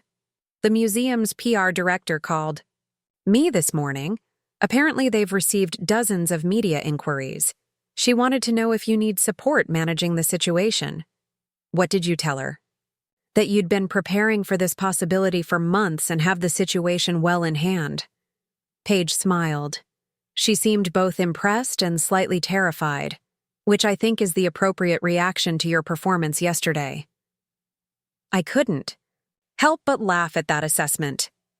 Yesterday wasn't about performance, it was about justice, Paige finished for me. I know, but you have to admit, it was also masterfully executed. People are going to be talking about it for years. We were interrupted by another text from Emma. SEC filing formal charges against N&M this afternoon. Press conference at 2 p.m. Also, your father called. Westcott Board voted unanimously to proceed with merger under revised terms. This was significant news. Despite yesterday's revelations, my father's company would still benefit from the merger that Nathan had tried to manipulate. The difference was that now the terms more accurately reflected the true value of Reed Environmental's technology. Paige stayed for an hour, helping me sort through messages and prioritize responses. My parents would handle family communications. The museum's PR team would field professional inquiries. Vivian, our wedding planner, was coordinating with vendors on final payments and returns. What about your stuff at Nathan's place? Paige asked as she prepared to leave. I had already considered this. Marco's arranging a moving service for tomorrow. Nathan's being held for questioning until his bail hearing, so the apartment will be empty. And then what? Venice next week? I nodded. I confirmed with the Guggenheim this morning. They're delighted I can start earlier than planned. After Paige left, I spent the morning writing carefully worded emails to my museum colleagues explaining my temporary leave, to close friends I hadn't been able to speak with personally at the reception, to the few family members who deserved direct communication rather than the statement my mother was preparing. At exactly 2 p.m., I turned the television back on for the SEC press conference. Richard Donovan, the agency's enforcement director, stood at a podium flanked by federal agents.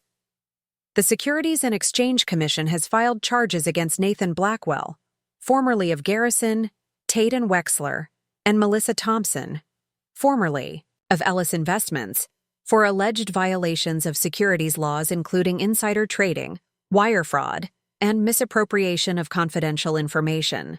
Donovan outlined the charges in detail, explaining how Nathan had allegedly used his position as legal counsel to access confidential corporate information, which Melissa then leveraged to advise clients on investment strategies.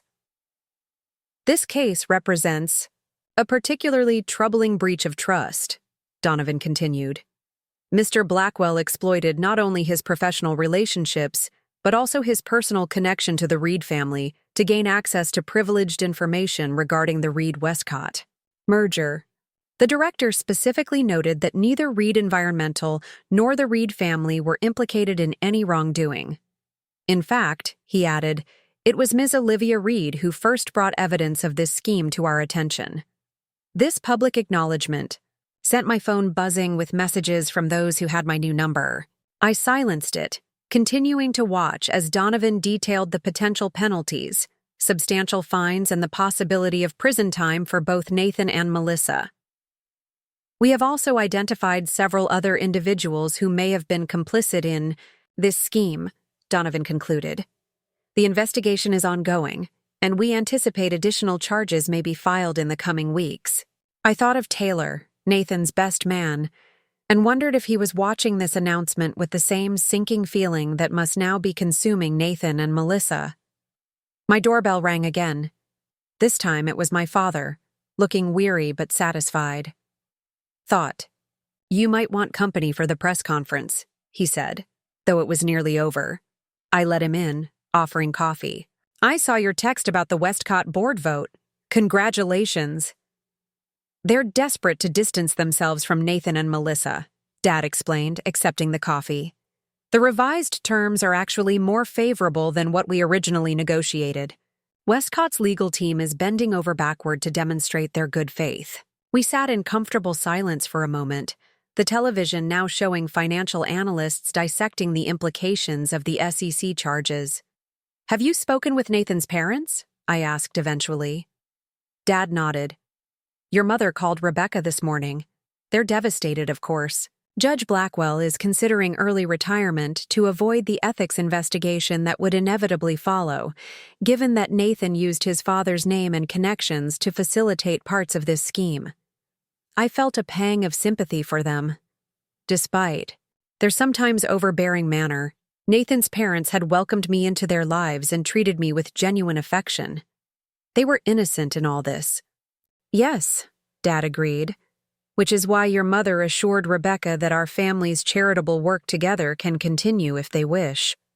The children's hospital shouldn't suffer because of Nathan's actions.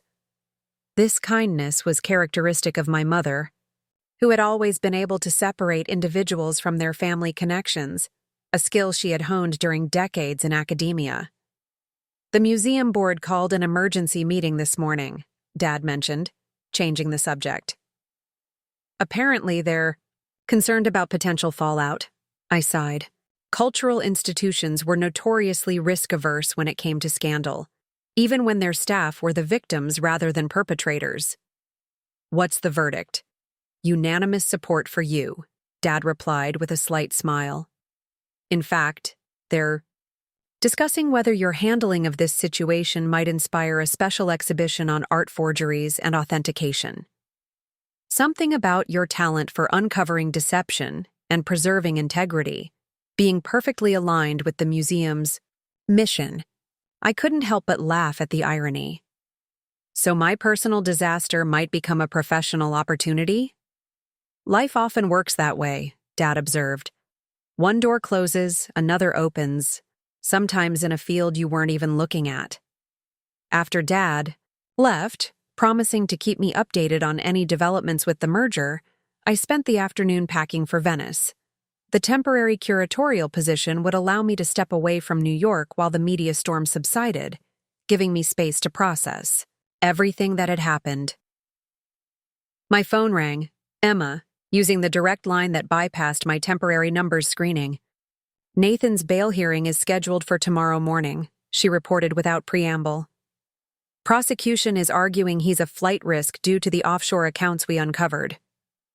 Will they grant bail? I asked, folding a blouse into my suitcase. Unlikely. At the amount his attorney is requesting. The judge assigned to the case is a stickler for white-collar crime. Emma paused. There's something else. Melissa's cooperating with investigators. This was unexpected. Against Nathan? Apparently, she's claiming he was the mastermind and she was merely following his instructions. Classic deflection strategy. But she does have evidence. Emails where he outlined specific confidential information she should act on. I processed this development. They're turning on each other already. Honor among thieves isn't particularly reliable, Emma noted dryly. Especially when facing federal charges. She's trying to negotiate a reduced sentence in exchange for testimony. After hanging up, I returned to packing, my mind drifting to the strange symmetry of Melissa's betrayal. She and Nathan had plotted to humiliate me publicly, yet now she was preparing to betray him in an even more consequential way. The doorman called up around 6 p.m. to inform me that a package had arrived.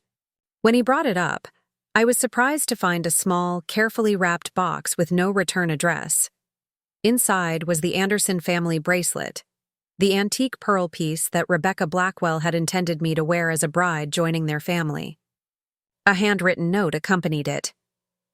Olivia, this should have been yours under happier circumstances.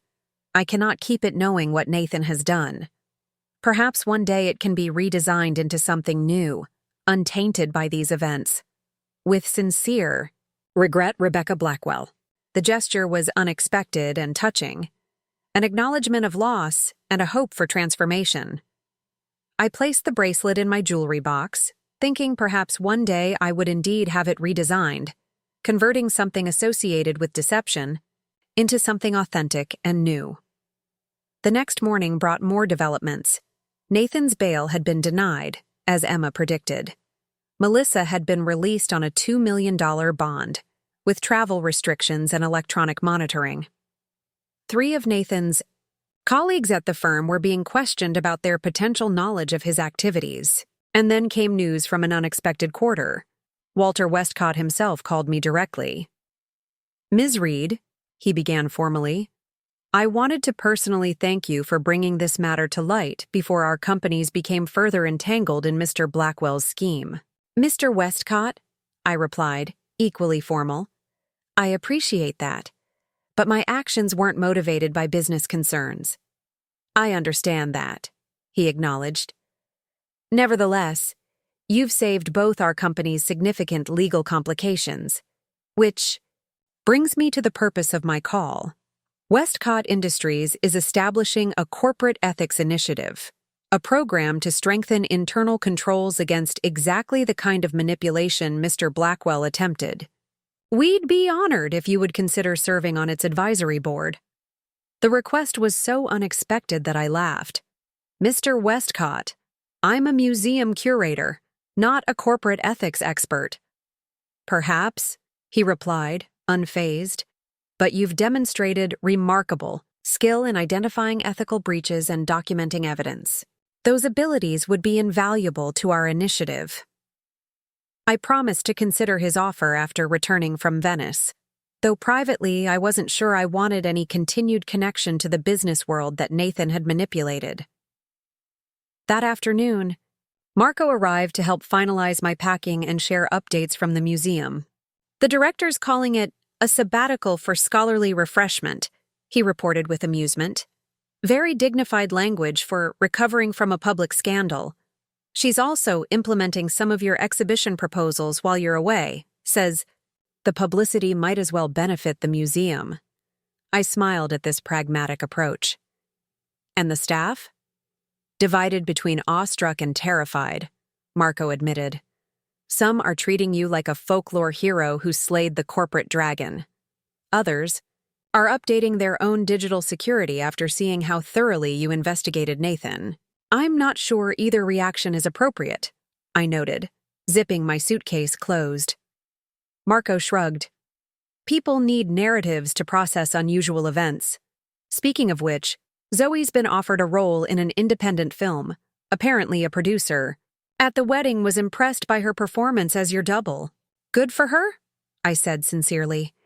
"She deserves it after executing her part flawlessly." After Marco left, I stood alone in my apartment, surveying the space that now felt different. Cleaner somehow, as if Nathan's influence had been excised. Not just from my future, but from my surroundings as well. My phone buzzed with a text from Paige. "Check your email. NYT wants to interview you for a feature on women who've exposed financial misconduct. Called you a modern-day whistleblower. With impeccable timing." I deleted the email without opening it. While I understood the media's interest, I had no desire to become the face of corporate whistleblowing or relationship revenge. My actions had been personal, specific, and calculated to address a particular injustice. They weren't meant to launch a new identity or career. The evening before my departure for Venice, my parents hosted a small dinner for the core team who had helped execute what Paige had begun calling the counter-wedding.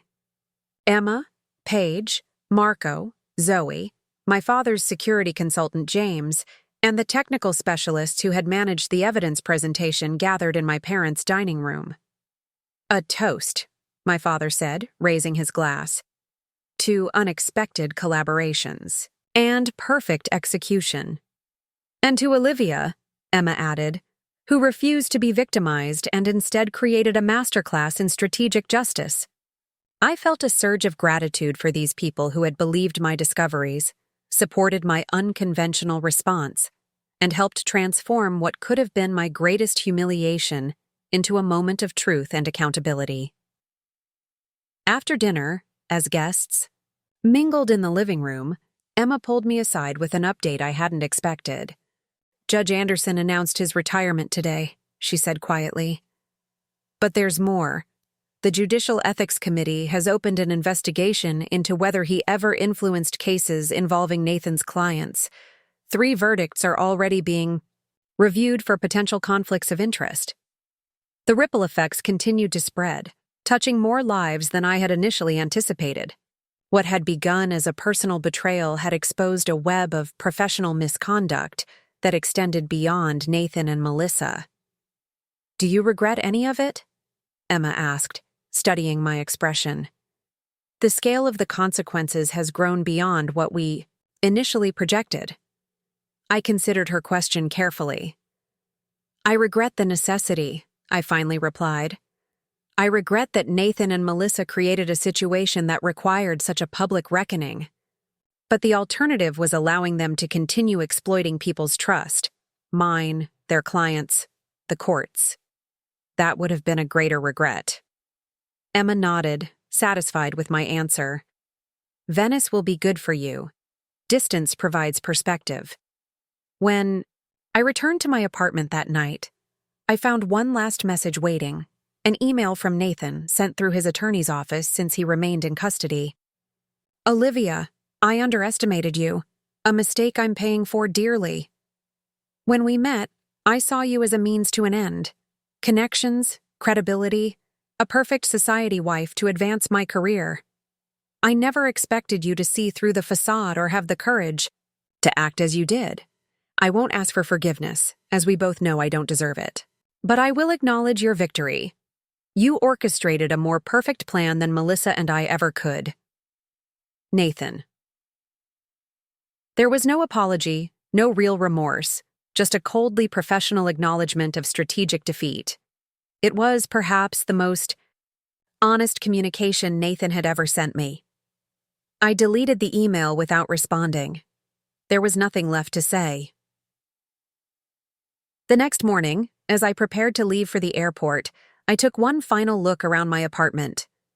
On the entryway table sat the only wedding item I had kept, a small silver frame intended for a wedding portrait, now containing a photograph of my curatorial team at the museum. This, I decided, was the appropriate symbol of my path forward. Work I loved, people I trusted, and a future defined by genuine accomplishment rather than strategic alliance. Venice awaited, with its ancient stones, timeless art, and the promise of a fresh chapter.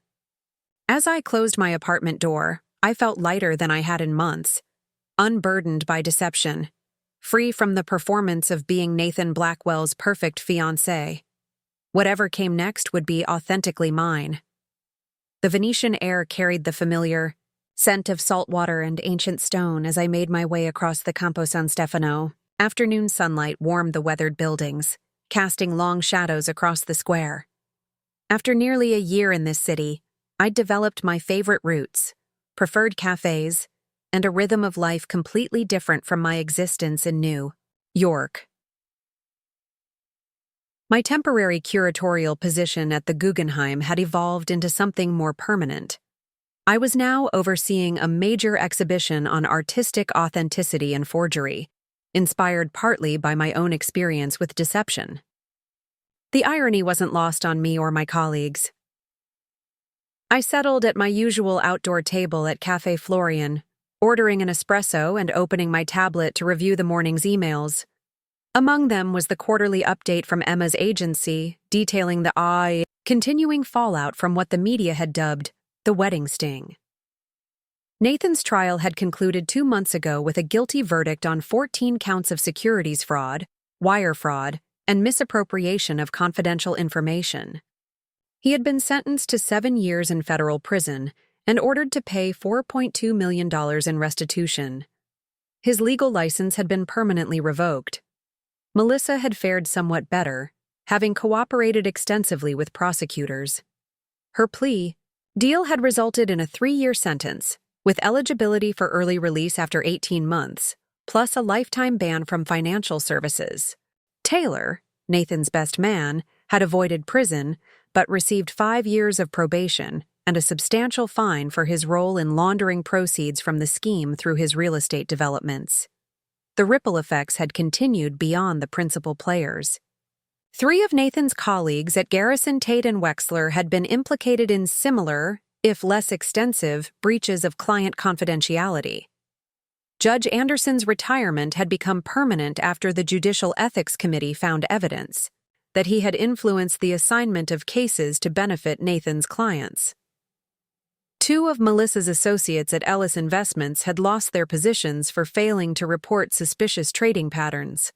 The financial press had transformed the story.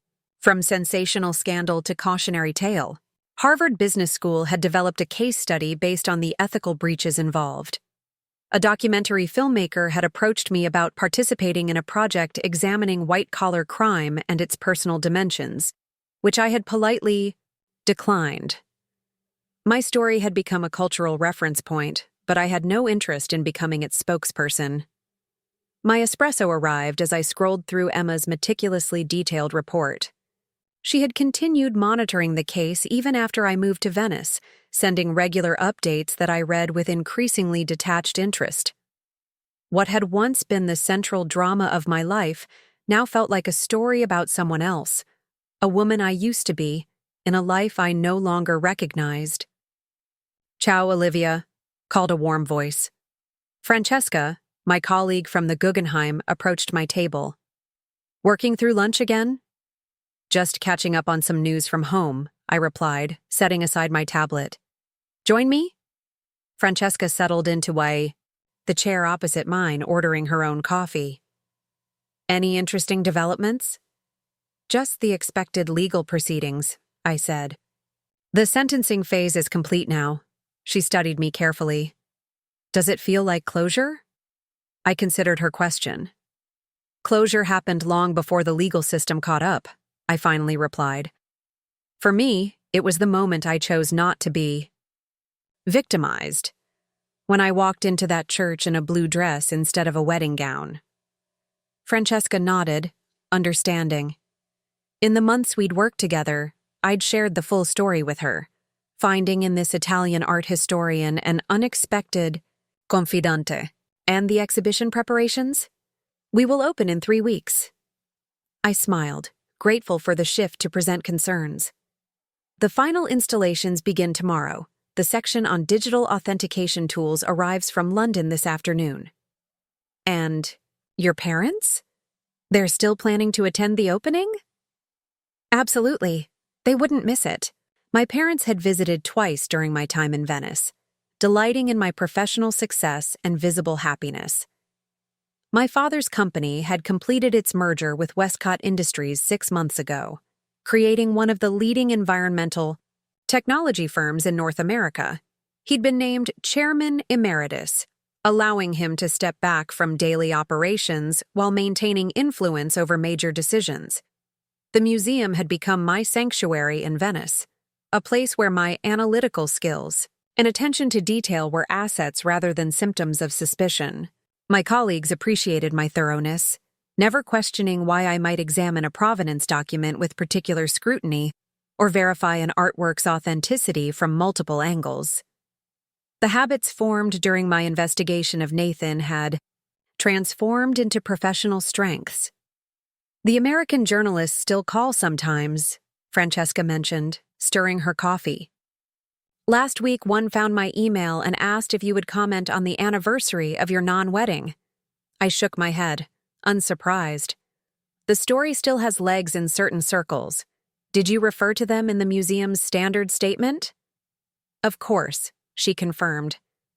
"Though I was tempted to tell them you were too busy revolutionizing authentication protocols to discuss ancient history." After Francesca left to return to the museum, I finished my coffee and checked my personal email. There was a message from Paige with the subject line, "1-year anniversary gift." Inside was a link to a New York Times article published that morning. "Financial fraud scheme exposed at failed wedding leads to systemic reforms." The piece detailed how the SEC had used the Blackwell-Thompson case to implement new oversight protocols for attorney-client information sharing and investment advisor accountability. Your personal disaster has become a case study in business. Ethics programs at 3 universities, Paige wrote. Talk about impact. I smiled at her characteristic blend of supportiveness and irreverence. Paige had been promoted to senior curator at the Westlake Museum in my absence, though we still spoke weekly. She had visited Venice twice, combining professional networking with fierce loyalty to our friendship. During her last visit, she had brought an unexpected gift, a hardbound book containing all the evidence we had gathered about Nathan and Melissa, professionally organized and preserved. For your archives, she had explained. Someday you might want to remember just how thoroughly you documented their downfall. The book now sat on my highest bookshelf, unopened since I'd received it. As I walked back toward the Guggenheim, my phone rang, Marco calling from New York. Perfect timing, I answered. I was just thinking about the exhibition. Which is why I'm calling, he replied. The authentication technology arrived safely, but the technician has questions about installation placement. Can you connect for a video call in about an hour? Of course. I'll be back at the museum by then. Marco had remained my most reliable professional ally, managing New York communications for my Venice projects with characteristic efficiency. Also, he added before hanging up, Zoe's film won at Tribeca. She thanked you in her acceptance speech, called you the director who showed me how to deliver the performance of a lifetime without anyone knowing it was a performance. I laughed at this description of my wedding day orchestration. Tell her congratulations from me. Her timing was impeccable. My collaboration with Zoe had evolved into an occasional professional relationship.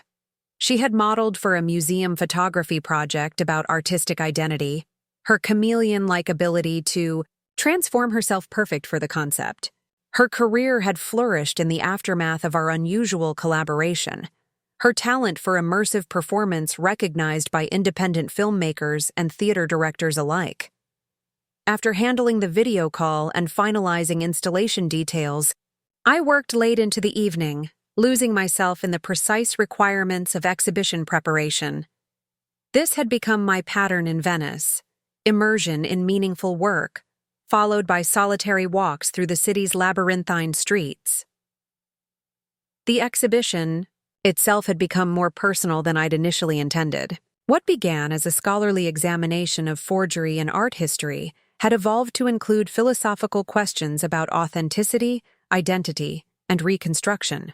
The final gallery would feature artists who had transformed forgeries into new, original works, reclaiming fraudulent creations through honest reinterpretation. Tonight, however, I had dinner plans.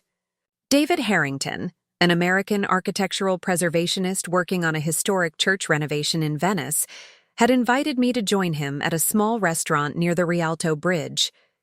We had met at a cultural heritage conference 2 months ago and discovered shared interests beyond our professional fields: jazz, obscure Italian cinema, and sailing. Our relationship was progressing slowly, deliberately. I had been transparent about my past, sharing the basics of the Nathan situation.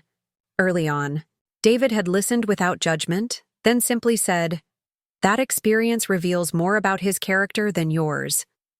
The simplicity of his response had been refreshing after months of being defined by the wedding sting in New York circles. In Venice, I was known primarily for my curatorial work, my growing expertise in authentication technologies, and my still imperfect but improving Italian. The Nathan chapter remained important but no longer central to my identity. I arrived at the restaurant to find David already seated, rising to greet me with the warm smile that had first caught my attention at the conference. "How was your day?"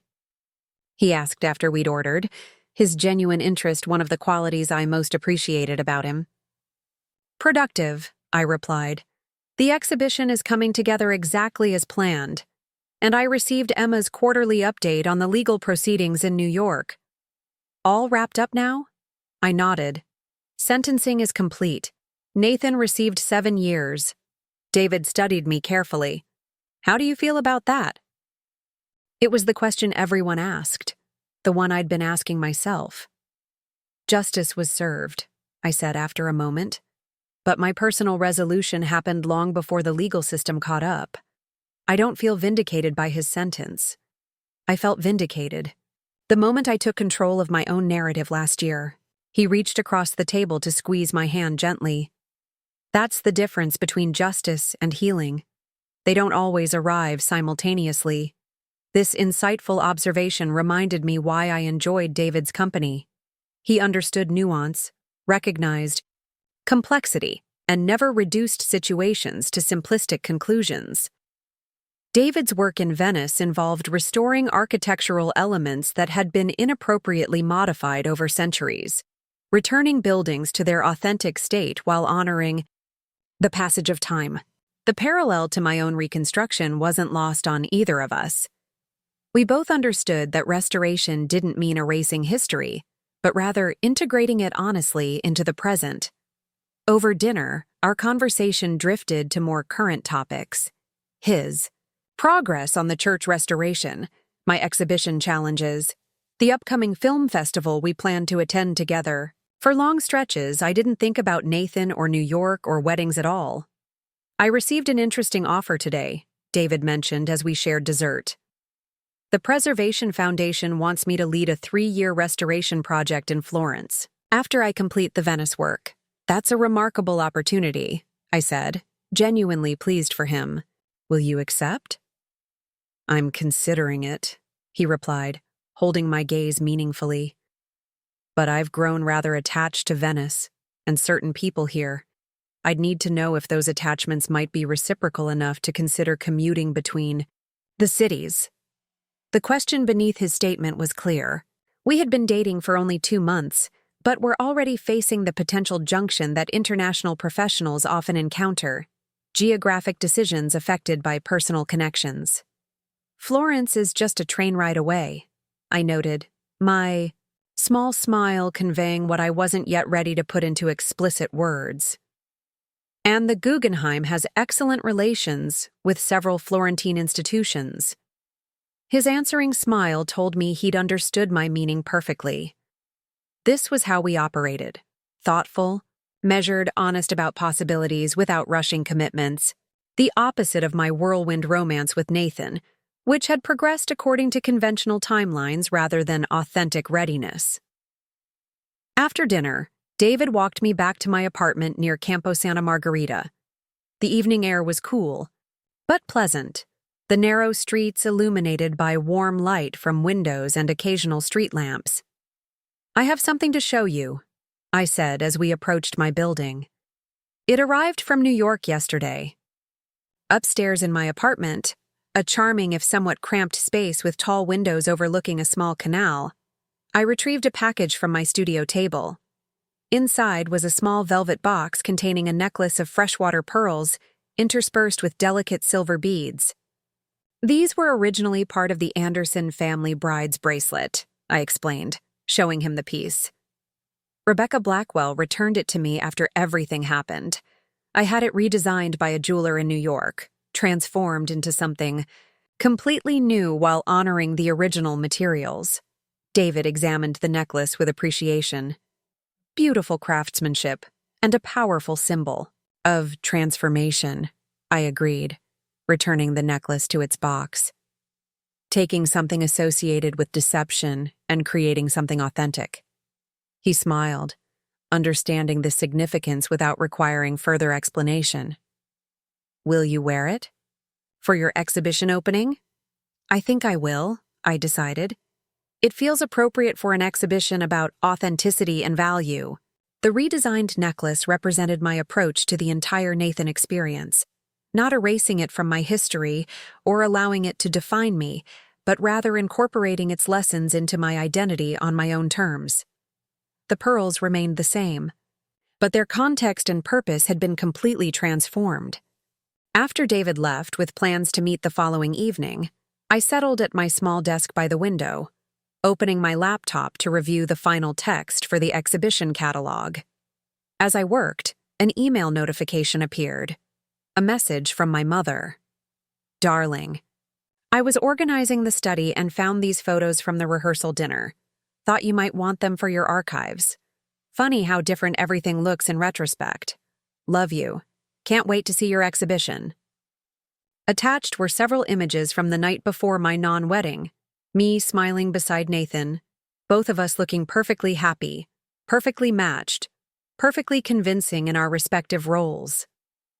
Looking at these photos now was like watching actors in a play performing parts that had nothing to do with their real identities. I studied my own face in these images, struck by how practiced my smile appeared, reaching the correct muscles around my eyes to appear genuine, but lacking the unself-conscious quality of true joy. I'd become so adept at performing the role of Nathan's perfect fiancé that I'd nearly convinced myself. The photos also captured several peripheral figures whose significance I hadn't recognized at the time. Taylor talking intently with one of Melissa's colleagues in the background. Nathan's father checking his phone with a troubled expression. Melissa's cousin positioned near the gift table, presumably gathering intelligence for their planned wedding day spectacle. I saved the photos in a folder labeled Before, then opened another folder containing images from Venice. My current life. Authentic and hard-won. The contrast between the two sets of images was striking. In the before photos, my smile never quite reached my eyes. In Venice, even in casual snapshots, I looked more present, more fully myself. The catalog text I was reviewing took on deeper significance as I toggled between these contrasting images. The exhibition section on technical forgery detection included a passage about emotional resonance. Beyond scientific analysis and provenance research, authenticity contains an ineffable quality, the emotional resonance of truth. Experienced curators develop what might be called an authenticity instinct, a capacity to sense when something isn't quite right, even before technical examination confirms their suspicion. This passage, which I had initially included as a nod to curatorial intuition, now read like a personal revelation. My subconscious had registered the dissonance in my relationship with Nathan long before I discovered concrete evidence. The unease I'd occasionally felt at his too smooth explanations, the subtle tension I'd noticed during certain social interactions, the nagging sense that something remained hidden beneath his perfect performance. These had been my authenticity, instinct at work. The following morning, I arrived at the Guggenheim early to oversee the installation of the authentication technology displays. As I walked through the exhibition space, I felt a deep satisfaction in the narrative we were creating, a journey through the history of forgery and authenticity in art, culminating in the cutting-edge technologies now used to verify provenance and detect deception.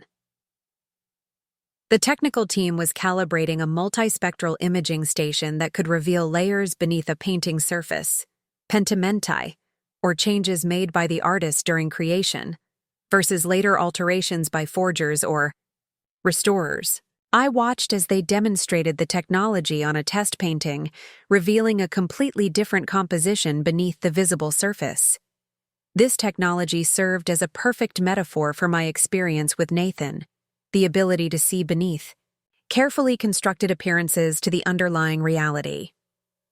Just as art historians used these tools to distinguish authentic creative processes from fraudulent interventions, I had developed my own methods for recognizing truth from performance.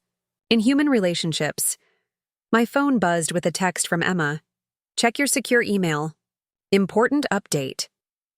I stepped into my office, logging into the encrypted email system we still used for communications related to Nathan's case.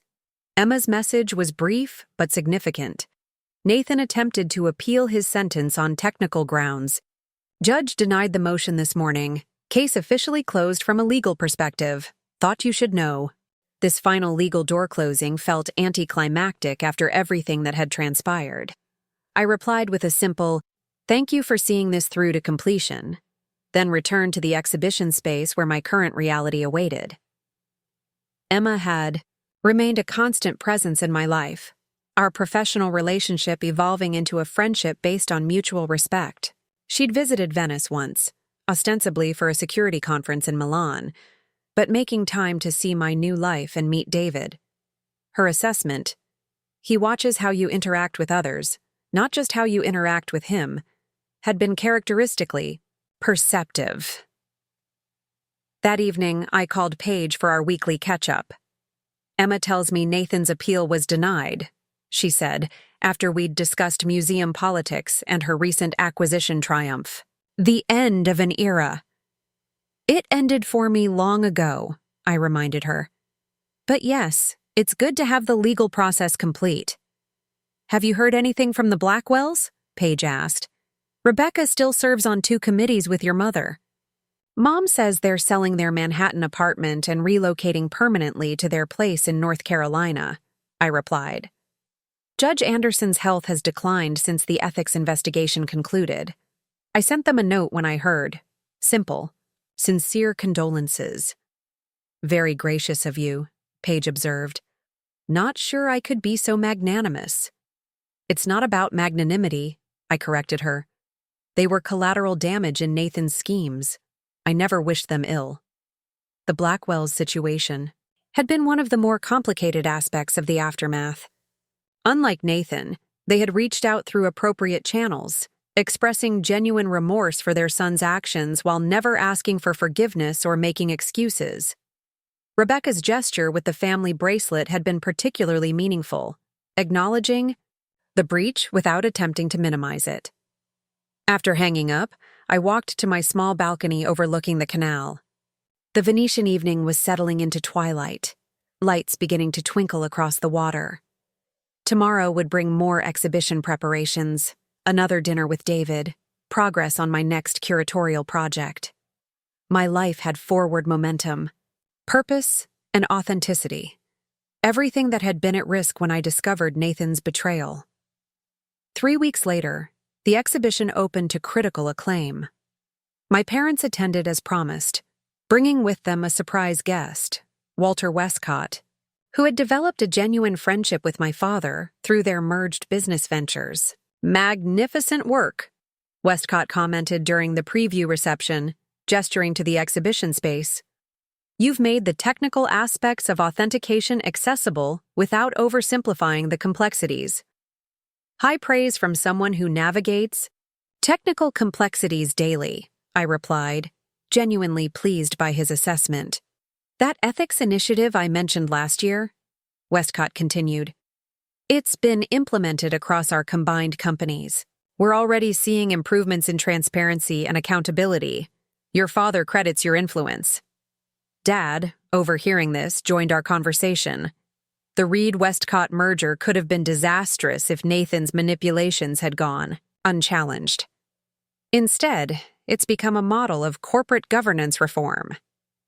He touched my shoulder affectionately.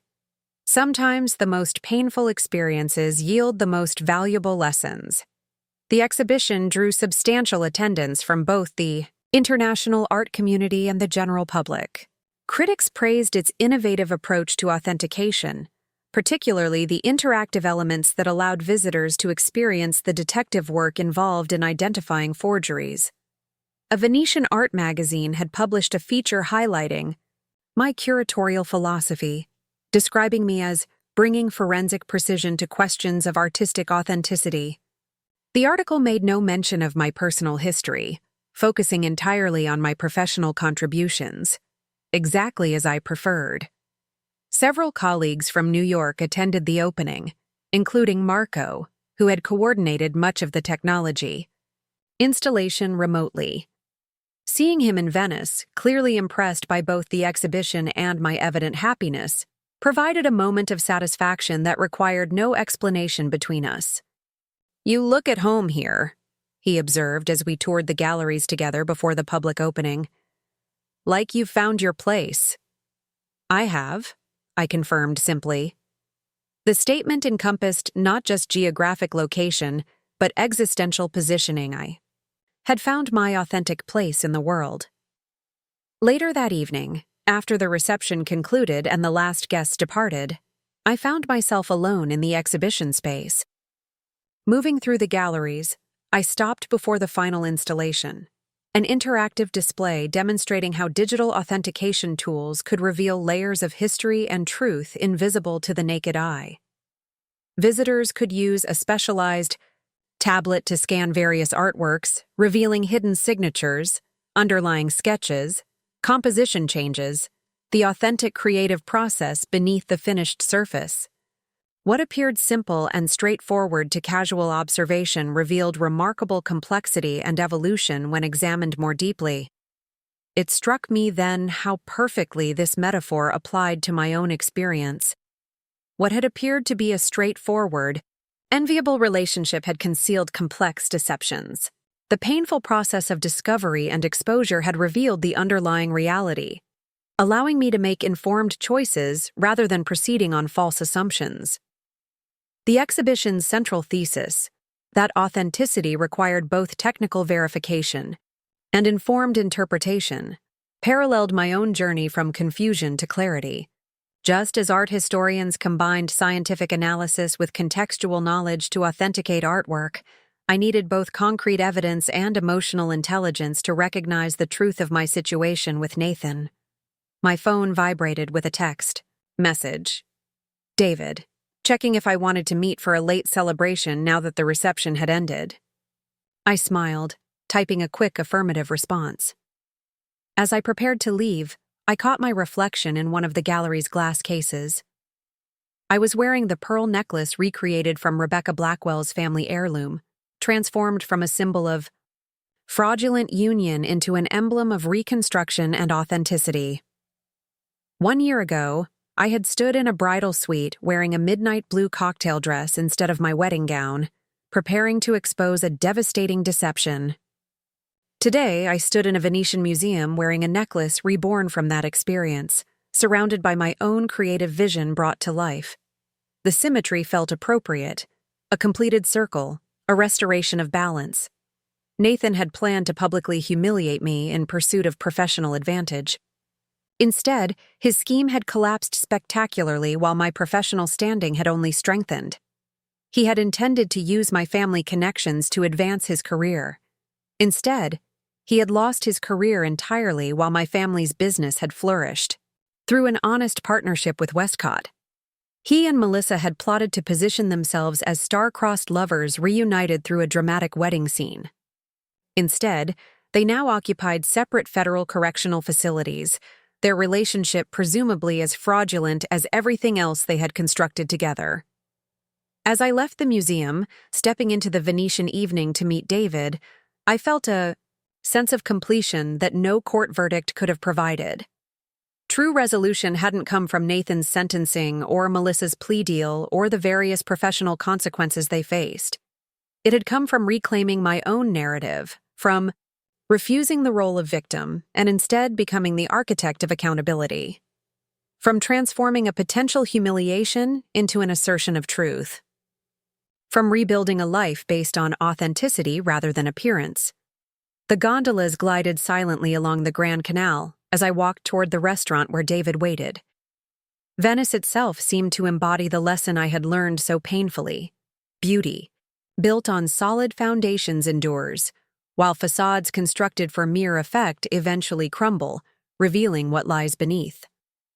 I had discovered the difference between a life carefully curated for others' approval and one thoughtfully constructed for personal integrity, between relationships maintained for strategic advantage and those nurtured through genuine connection, between the appearance of success and its authentic achievement. These distinctions would guide my choices moving forward. In my career, in my relationship with David, in all aspects of my life. Not as reactions to Nathan's betrayal, but as affirmations of the values I had clarified through that experience. The woman who entered the restaurant to join David bore little resemblance to the one who had once posed for rehearsal dinner photos with Nathan Blackwell. She moved with greater confidence, laughed more freely, observed more carefully, and trusted more wisely. To successful openings, David toasted when our wine arrived, and new beginnings. I touched my glass to his, the pearl necklace catching the candlelight as I moved. To authenticity, I added, in art and in life. The reconstruction was complete. The exhibit was open. The future, genuine, earned, and truly mine, awaited. Looking for more? We've got 2 amazing stories ready for you right on screen. If this one touched you, these are absolutely worth your time. Click to watch them now. And hey, subscribe and hit that bell to never miss our latest uploads.